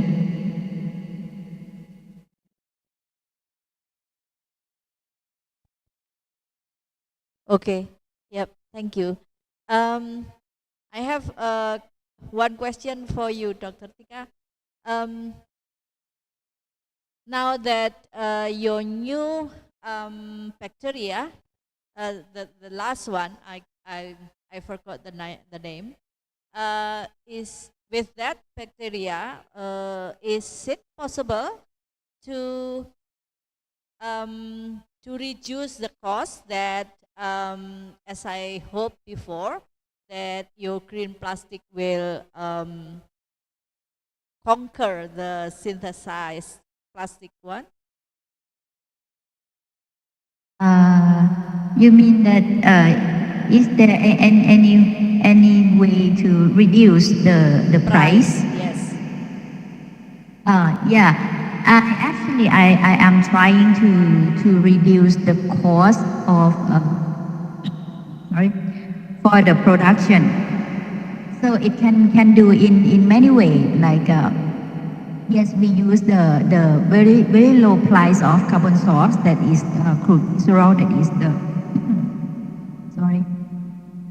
the waste from biodiesel. This is very low price.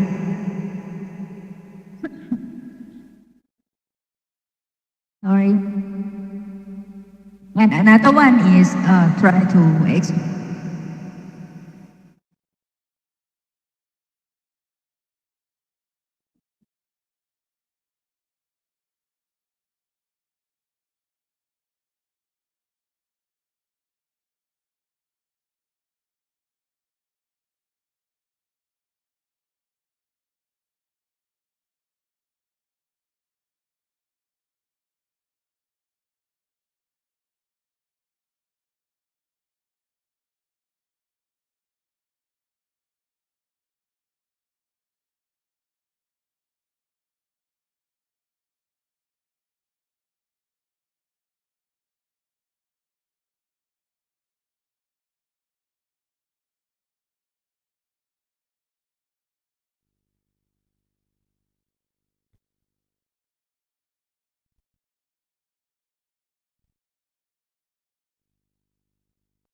All right. Okay, that's all right. Dr. Tika. Okay, what's the time? Is there still time? Okay. Um, James? Yes, okay. Yeah. I see that you're gonna ask something. Yeah, Please do. my question is to Dr. Paul. I think this is a very common question.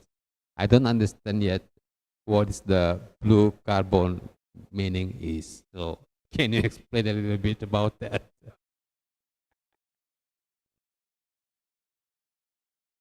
No, that's good. That's actually pretty funny because I've been to things before and I go, geez, I hope no one asks me what carbon dioxide is, because it becomes. But anyway, no, that's good. The blue carbon, it's any I was carbon. gonna ask that, but Yeah. I'm waiting for other, number. Well, it's a good. to It was ask actually them. a really good question.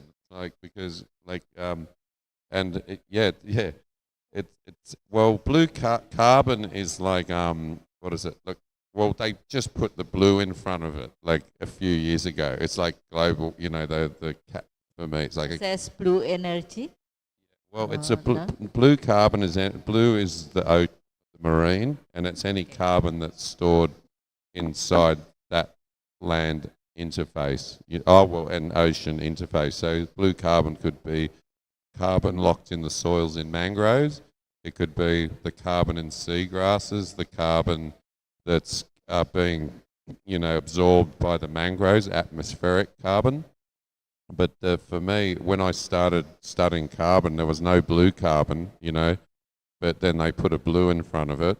So it's probably better, but it's just, and the problem with the blue carbon is that the mangrove forests are the most carbon-rich forests in the world, and they store a lot of carbon. So this is the big interest, But just one little thing, just getting back to mangroves for me, there's a focus on blue carbon, of course, But the thing for me, one of the most important points of a mangrove forest for me is coastal protection. I mean, that they accrue land, like mangroves keep growing out to sea. I mean, when they're protected, they increase the land. So if you take the mangroves away, you'll take the root structure gives a lot of erosion. If that's gone, then the place gets eroded. So people that have knocked their mangroves down, they have this problem because now they have to pay so much money to protect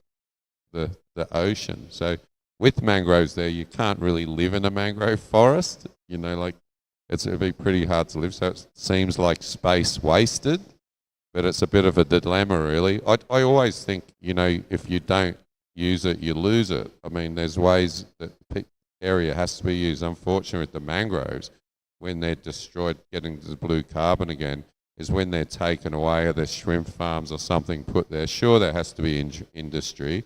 Sure, there does. But when you look at the cost price loss, mangroves are pretty significantly more valuable, when you look at it a bit longer down the line. There's studies now that kind of increases every year, but, there's studies now that have quantified the mangroves of like up to $200,000 a year per hectare, so it's getting higher and higher. Yeah.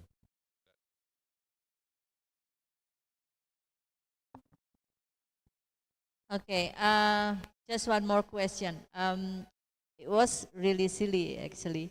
I thought that more carbon dioxide is good for coral life, for coral reef, but you said that it's the opposite.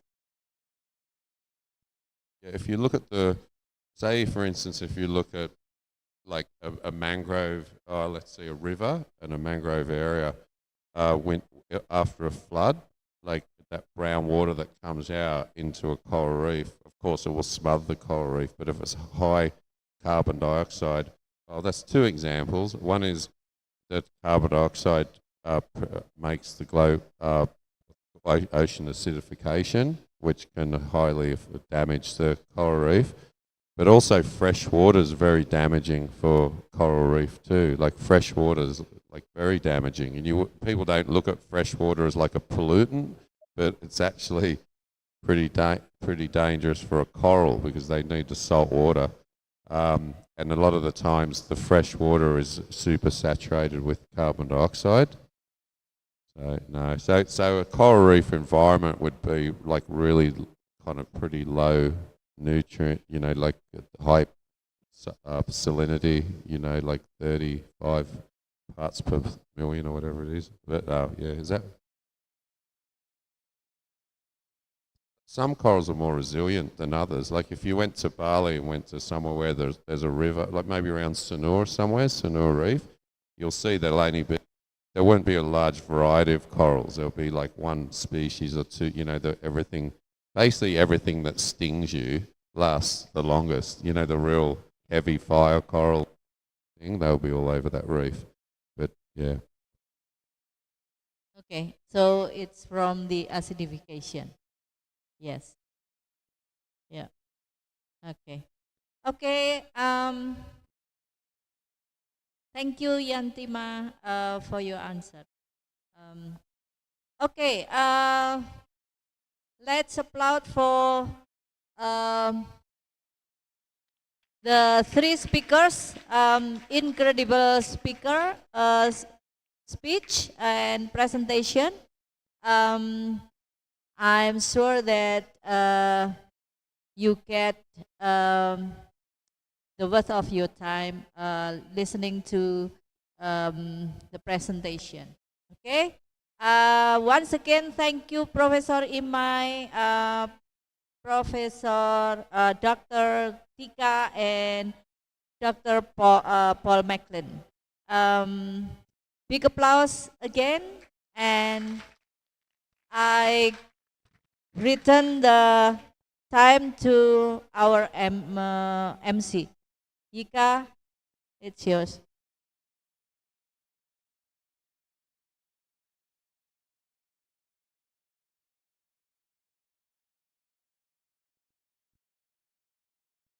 Thank you for the lecture. Now for Dr. Paul McLean and also two online speakers in WebEx online meeting, please remain on the WebEx, and also for Dr. Paul McLean, please remain on the stage because we will give you token of appreciation and photo session.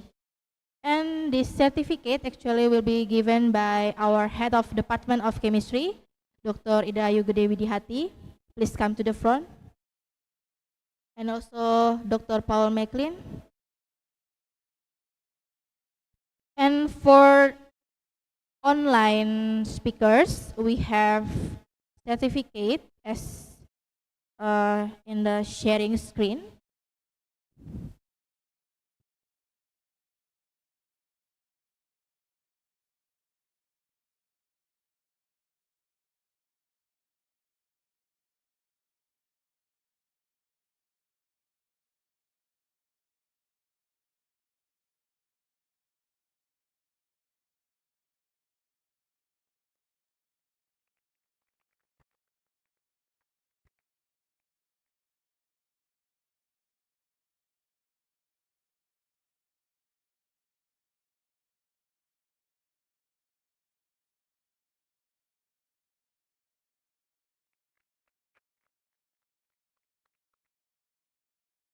Okay, as for online speakers, for Dr. Janti Matika, here is your token of appreciation.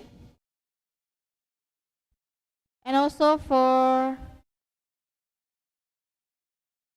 Yoshima Imai, we can Yoshi Imai as our keynote speakers for first session today. Thank you. And then before we end this first plenary session, actually we would like to thank you for the participation of Dinas Lingkungan Hidup dan Kehutanan, Kabupaten Badung, Kota Denpasar, dan Provinsi Bali for joining our webinar today through offline and through WebEx online meeting.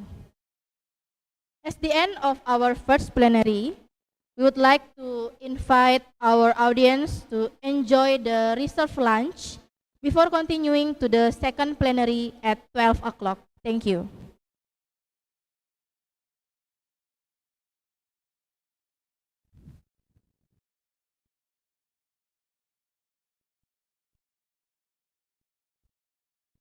Yeah, we will come back again to the second plenary session at 12 o'clock. So please don't leave the venue and enjoy the lunch for today. Thank you.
Yes.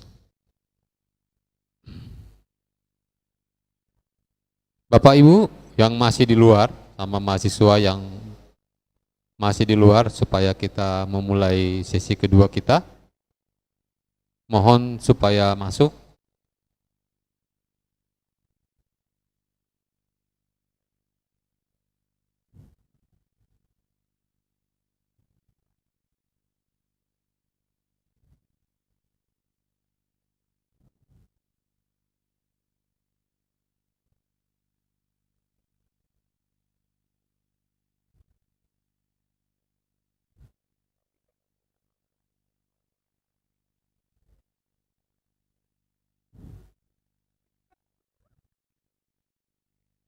Coba dicek.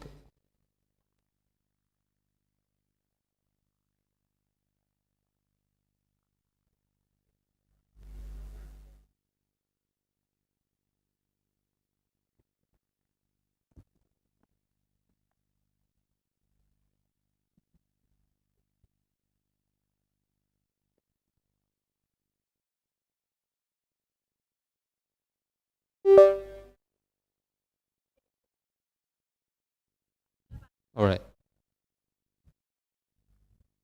Everybody, please be seated. Be seated. Sudah siap.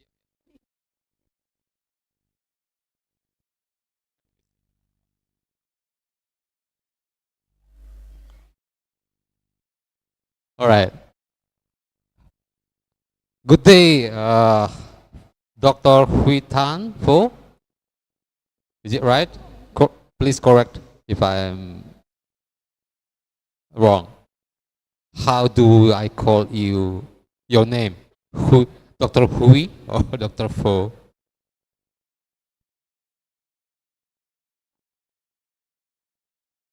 Maybe we couldn't hear your voice.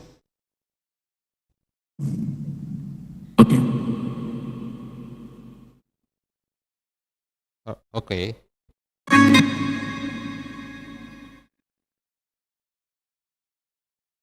Still, wait, please.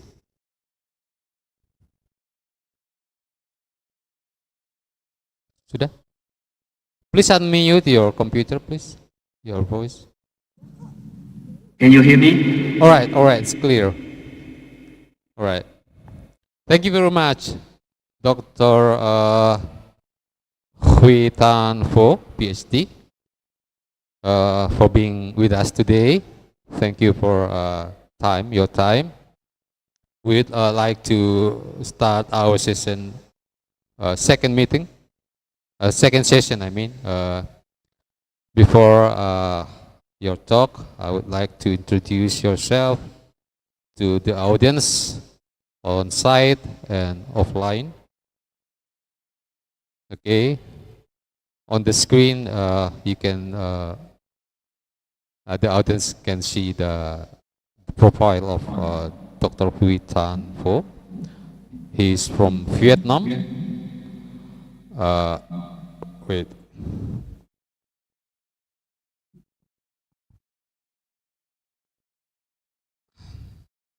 Currently, he is a researcher at Thuong University of Civil Engineering, Buyan, Vietnam. And also he is a visiting researcher at a Graduate School of Science and Technology for Innovation of Yamaguchi University in Japan. He received his bachelor degree from Ho Chi Minh City University of Technology in Vietnam, and also he received master engineering degree from also Ho Chi Minh City University of Technology, Vietnam, and his doctor degree from Yamaguchi University, specialized in biological waste water treatment and water purification, and electronic waste. Today, he'll be talking about fine bubbles, micro bubbles, and nano bubbles from wastewater treatment. Dr. Huitan, you have 30 minutes for the talking, and we have might be 10 minutes or 15 minutes for the discussion and questions. Without further ado, please, Dr. Hui, time is yours.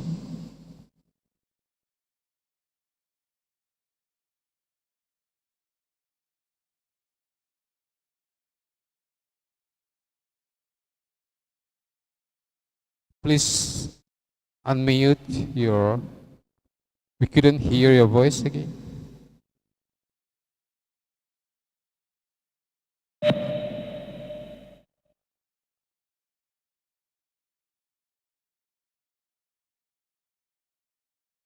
Check.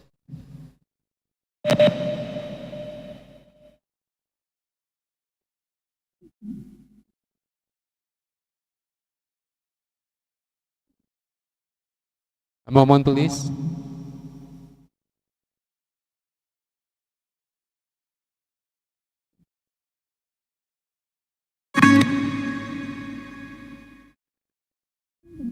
We couldn't hear your voice.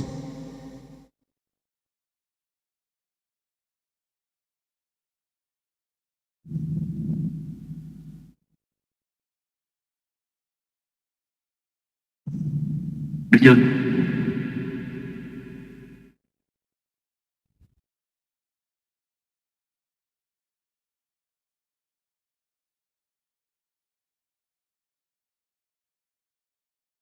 Not yet.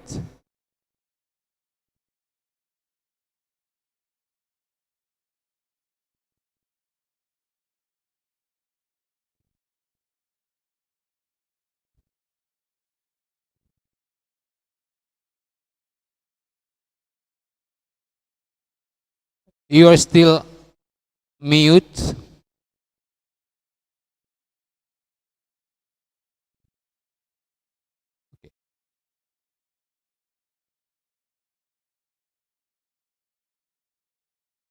A moment, please.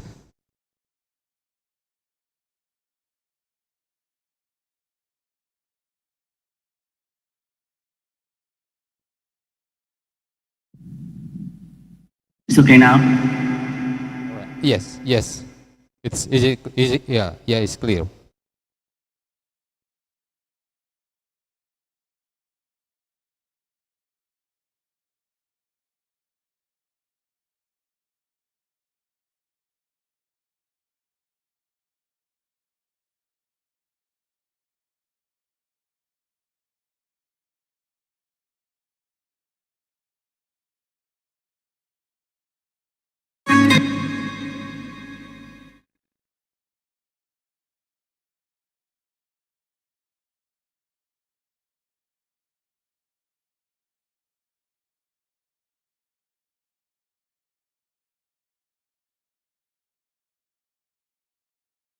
Hello, Dr. Hui.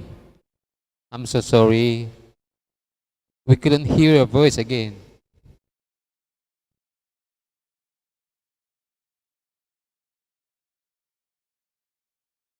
Can you also share your screen so we can see?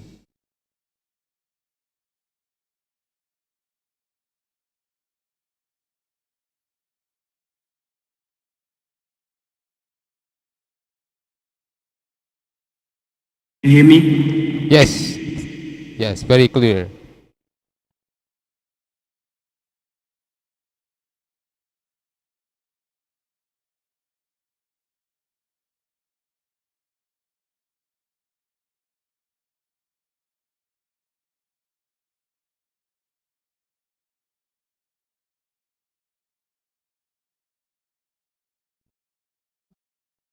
Dr. Hui, do you have headset with you?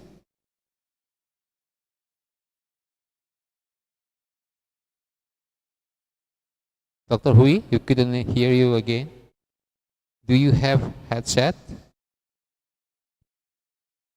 Maybe you can use your headset if you have it.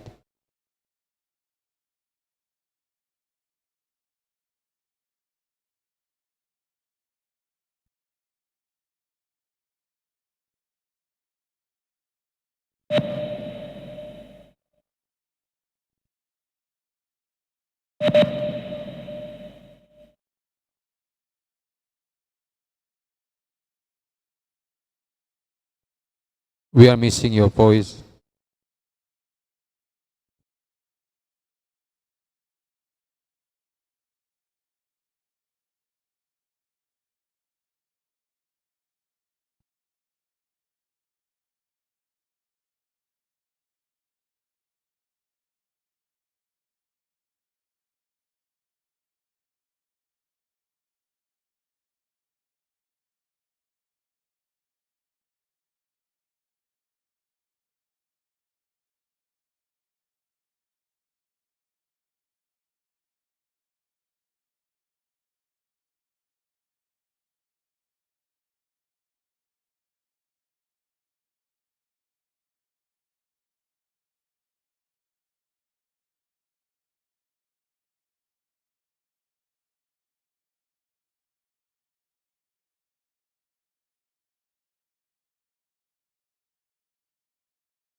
Hello.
Hello.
Morning.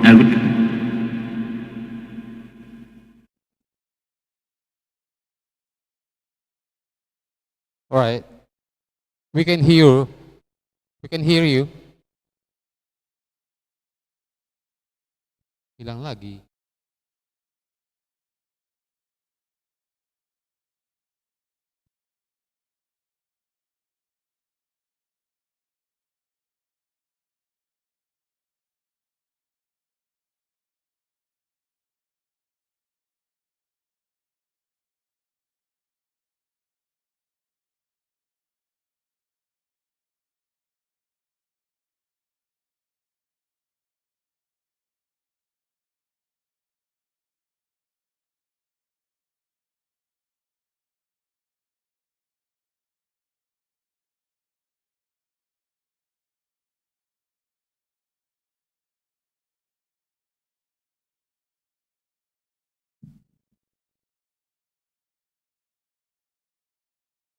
Good afternoon.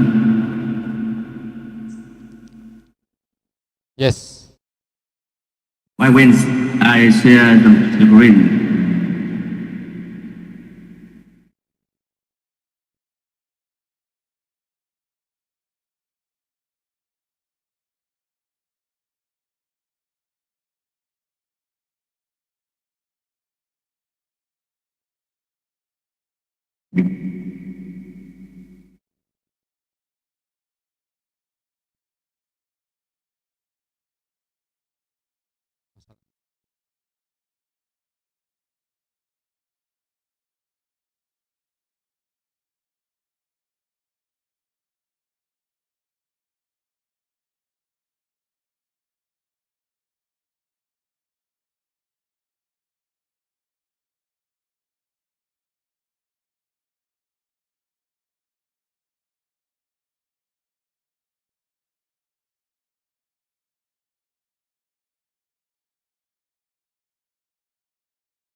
provide hydrogen heat within the park. The method is local concrete degradation resulting in economic and health environment itself. And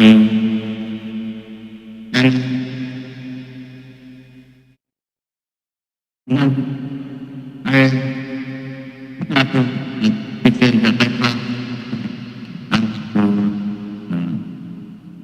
report on legal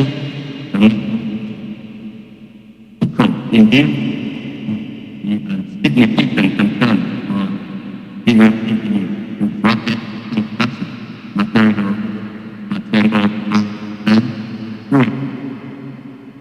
Many countries are completely built for us. And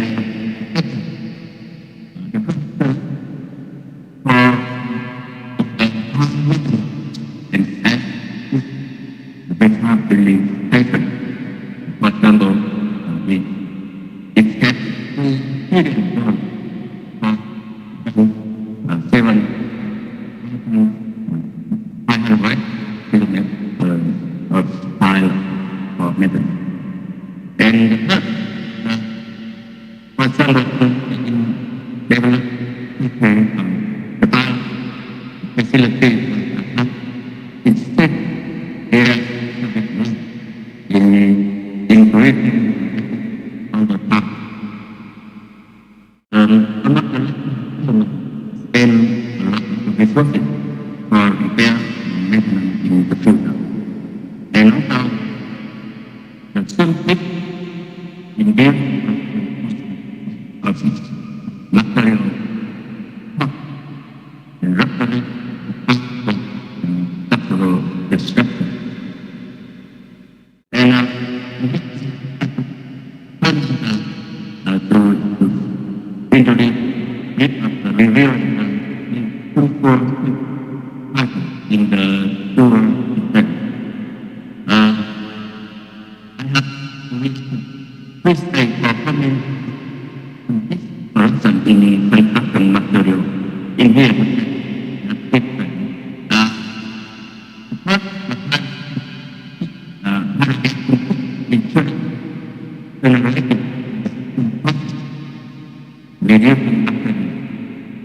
In anaerobic at the bottom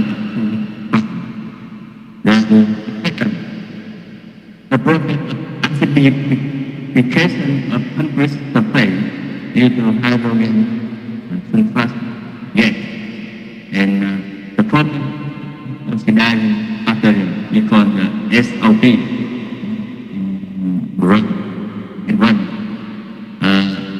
They attention of hydrogen sulfide to concrete due to turbulence, forming concrete acid by entropy, leading to deterioration in the concrete microstructure, and they make almost collapse from the structure of the pile. And next I want to present a depth of my study. In our study, we three primary objectives. The first, we aim to use concrete like a micro fuel cell to control hydrogen cooking in the sewer system. And next, we seek to understand the contribution of electron pathway in conductive material. And third, we analyze the microbial community of electricity produced in bacteria in this lab. You can see in the objective is the method to achieve our objective. We conduct experiment using conductive concrete electron model of microbial fuel cell. We use indeed experiment, we believe that some of conducted concrete and collected and we make the wastewater treatment in the real different condition. In here, we use on the conductive concrete with the component can transfer electron inside to make can transfer from electron generated from the atom of the body into to the surface water inside the concrete conductive concrete. In this study, we use the synthetic wastewater and the real, also the real wastewater microbial community in the wastewater treatment plant. And now we are in the first step experiment. We aim to compare the inhibition effect of conductive concrete with the normal concrete, such as ordinary Portland cement. We often call them is OPC. And another concrete, we use the conduct another verification experiment. We use the ABC layer. The aim of element to prevent the electron move from the inside to the surface. Our research showed that the conductive concrete were the most effective in arresting hydrogen sulfide, followed by the normal concrete OBC, and then sun earth with ABC resin layer to prevent the electron pathway. In this experiment, we found that using conductive concrete established an electron pathway, allowing for the contribution of biological oxidation through the use of oxygen at water supply, like electron acceptor. And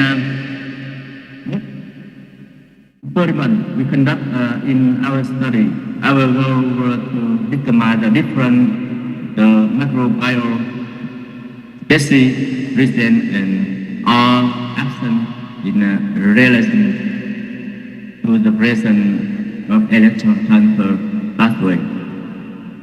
To get it, we conducted a 91-day experiment on inhibiting hydrogen sulfide generation using conductive concrete. The result of the experiment were very interesting. We found the use of conductive concrete had a significant impact on the microbiome community. The presence of electron transfer pathway appear to have a substantial effect on the species present in this blood. Compared to the absence of electron transfer pathway, this finding indicate the new conductive material could play an important role in shaping the microbiome community in sewer system. And in analyzing the bacterial community involved the suppression of sulfide generation. We use the PCR, DGGE, and next generation beacon. Our research showed that electric producing bacteria grow predominantly inside the anode electrode rather than on its surface. And the presence or absence of electron transfer pathway is significantly related to the diagram. in this experiment, we found the Theobacter sp and Pelobacter sp grew inside the electrode rod with an electron pathway for transfer. Yet it means indicating that it starts to proliferate and accumulate quickly when the environmental conditions for the provision of electron transfer pathway are needed. However, C1 sp so almost no growth without with the electron transfer pathway. Therefore, no electricity producing factor here are necessary involved in the bioparticle oxidation circuit.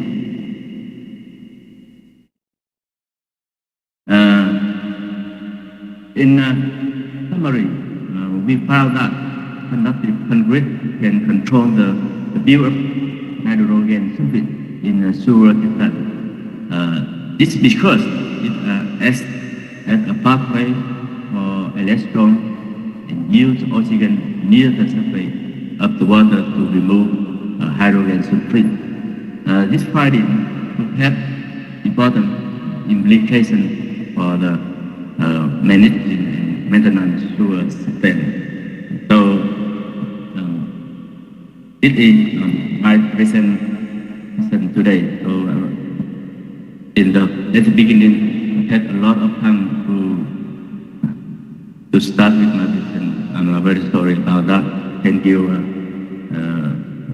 very much for your own attention and valuable time.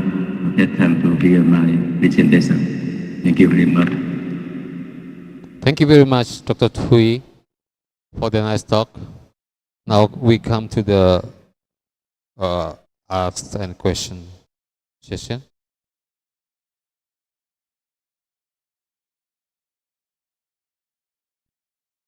I forget my presentation. Hello?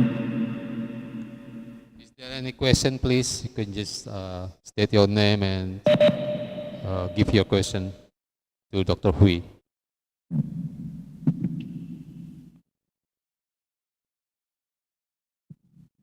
Silakan, ada pertanyaan.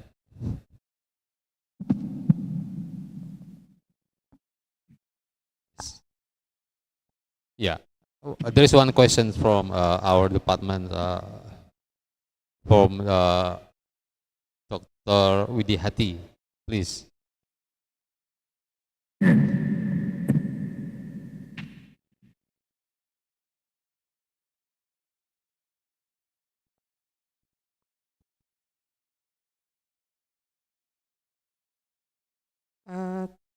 Thank you, Pak James.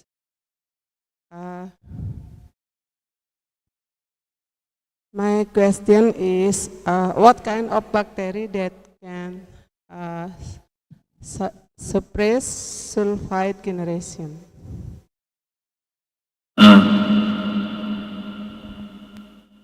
Okay, thank you very much for your question.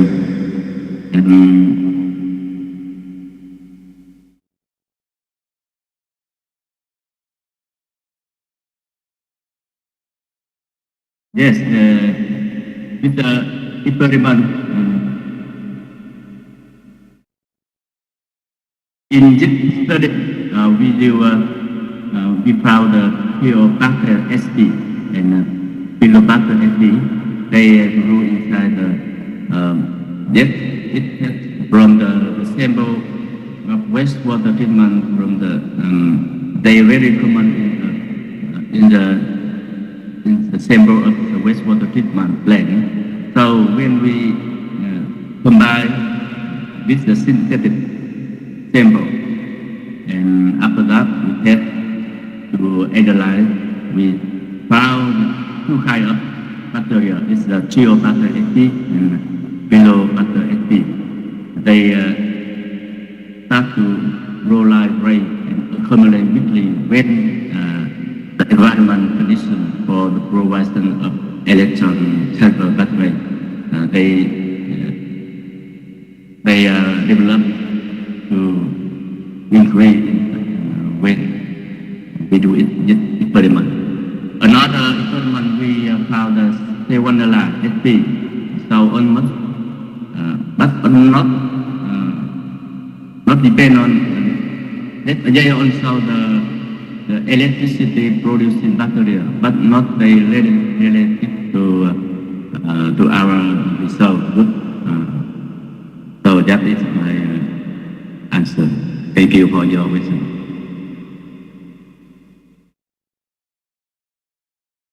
It's okay.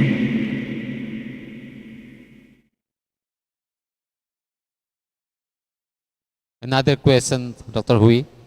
Yes. My question is there any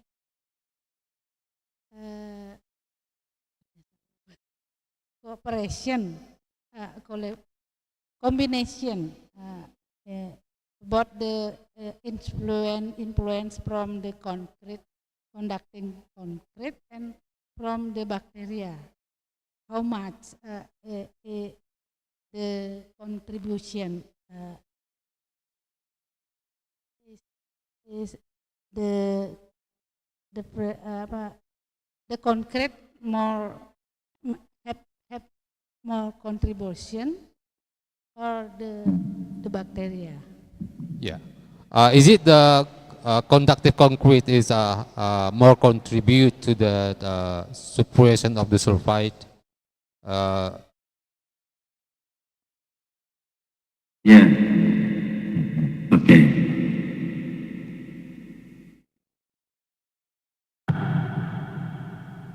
And in here,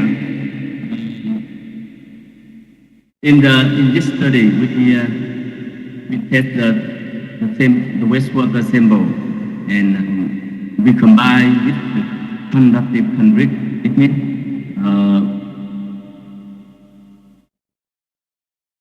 in the bottom layer, we put on the surface. On here, the experiment we use in the lab. So we made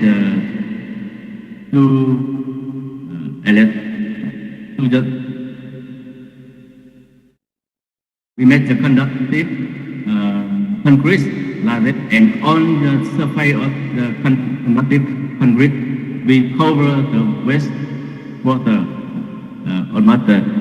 almost from the bottom of the wastewater treatment. So the bacteria, almost bacteria here is the EDC. It means the electricity produced in bacteria. They grow on the surface of the electrode and mate, and after they grow, they develop and produce the electron. So the conductive concrete will transfer electron to inside the concrete material. In here, in the real condition, we can see that the electron after discharge from the biofilm in the layer in the bottom, they will go through inside the conductive concrete and appear on the surface water. It means the reaction will be happen and the electron will be transferred. It means the hydrogen sulfide will be decreased. So that is the most interesting part in this research. I think that is my answer for your question. It's okay. Yes, thank you very much, Dr. Hui. Any other question, please?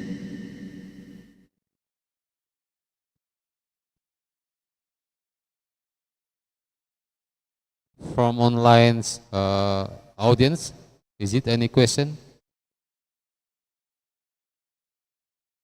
Okay. I have one question to Dr. Hui. Yes. Is it the bacteria specific for the suppression of the sulfide? Is it specifically for the sulfide? Or is it possible for the another materials? I mean, for the another compounds? Not specific because on this bacteria is very common in the real they exist on the environment in the real condition. For example, in the sewer system, we can find bacteria, but the concrete in the real condition cannot help them to active the reaction for discharge electron. With the material, we can help the inside can transfer electron from the bacteria. That bacteria will be developed well in the real condition. It means almost the real condition they also exist in the wastewater or sewer system in the real condition. Yeah. All right.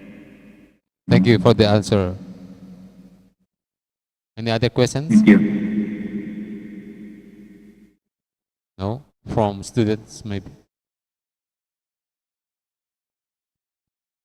Okay. Thank you very much for your time, for your nice talking, Dr. Hui.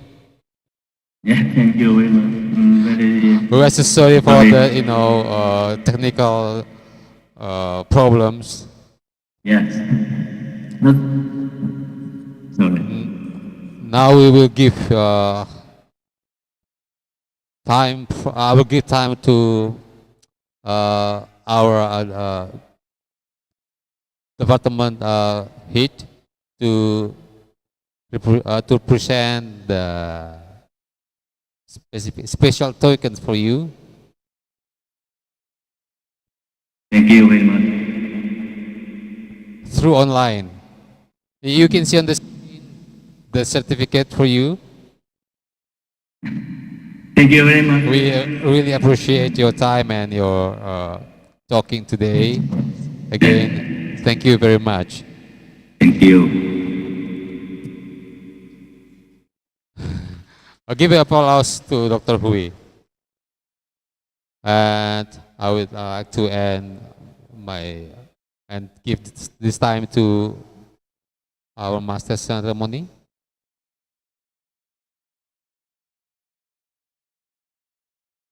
Yes. Time is yours now.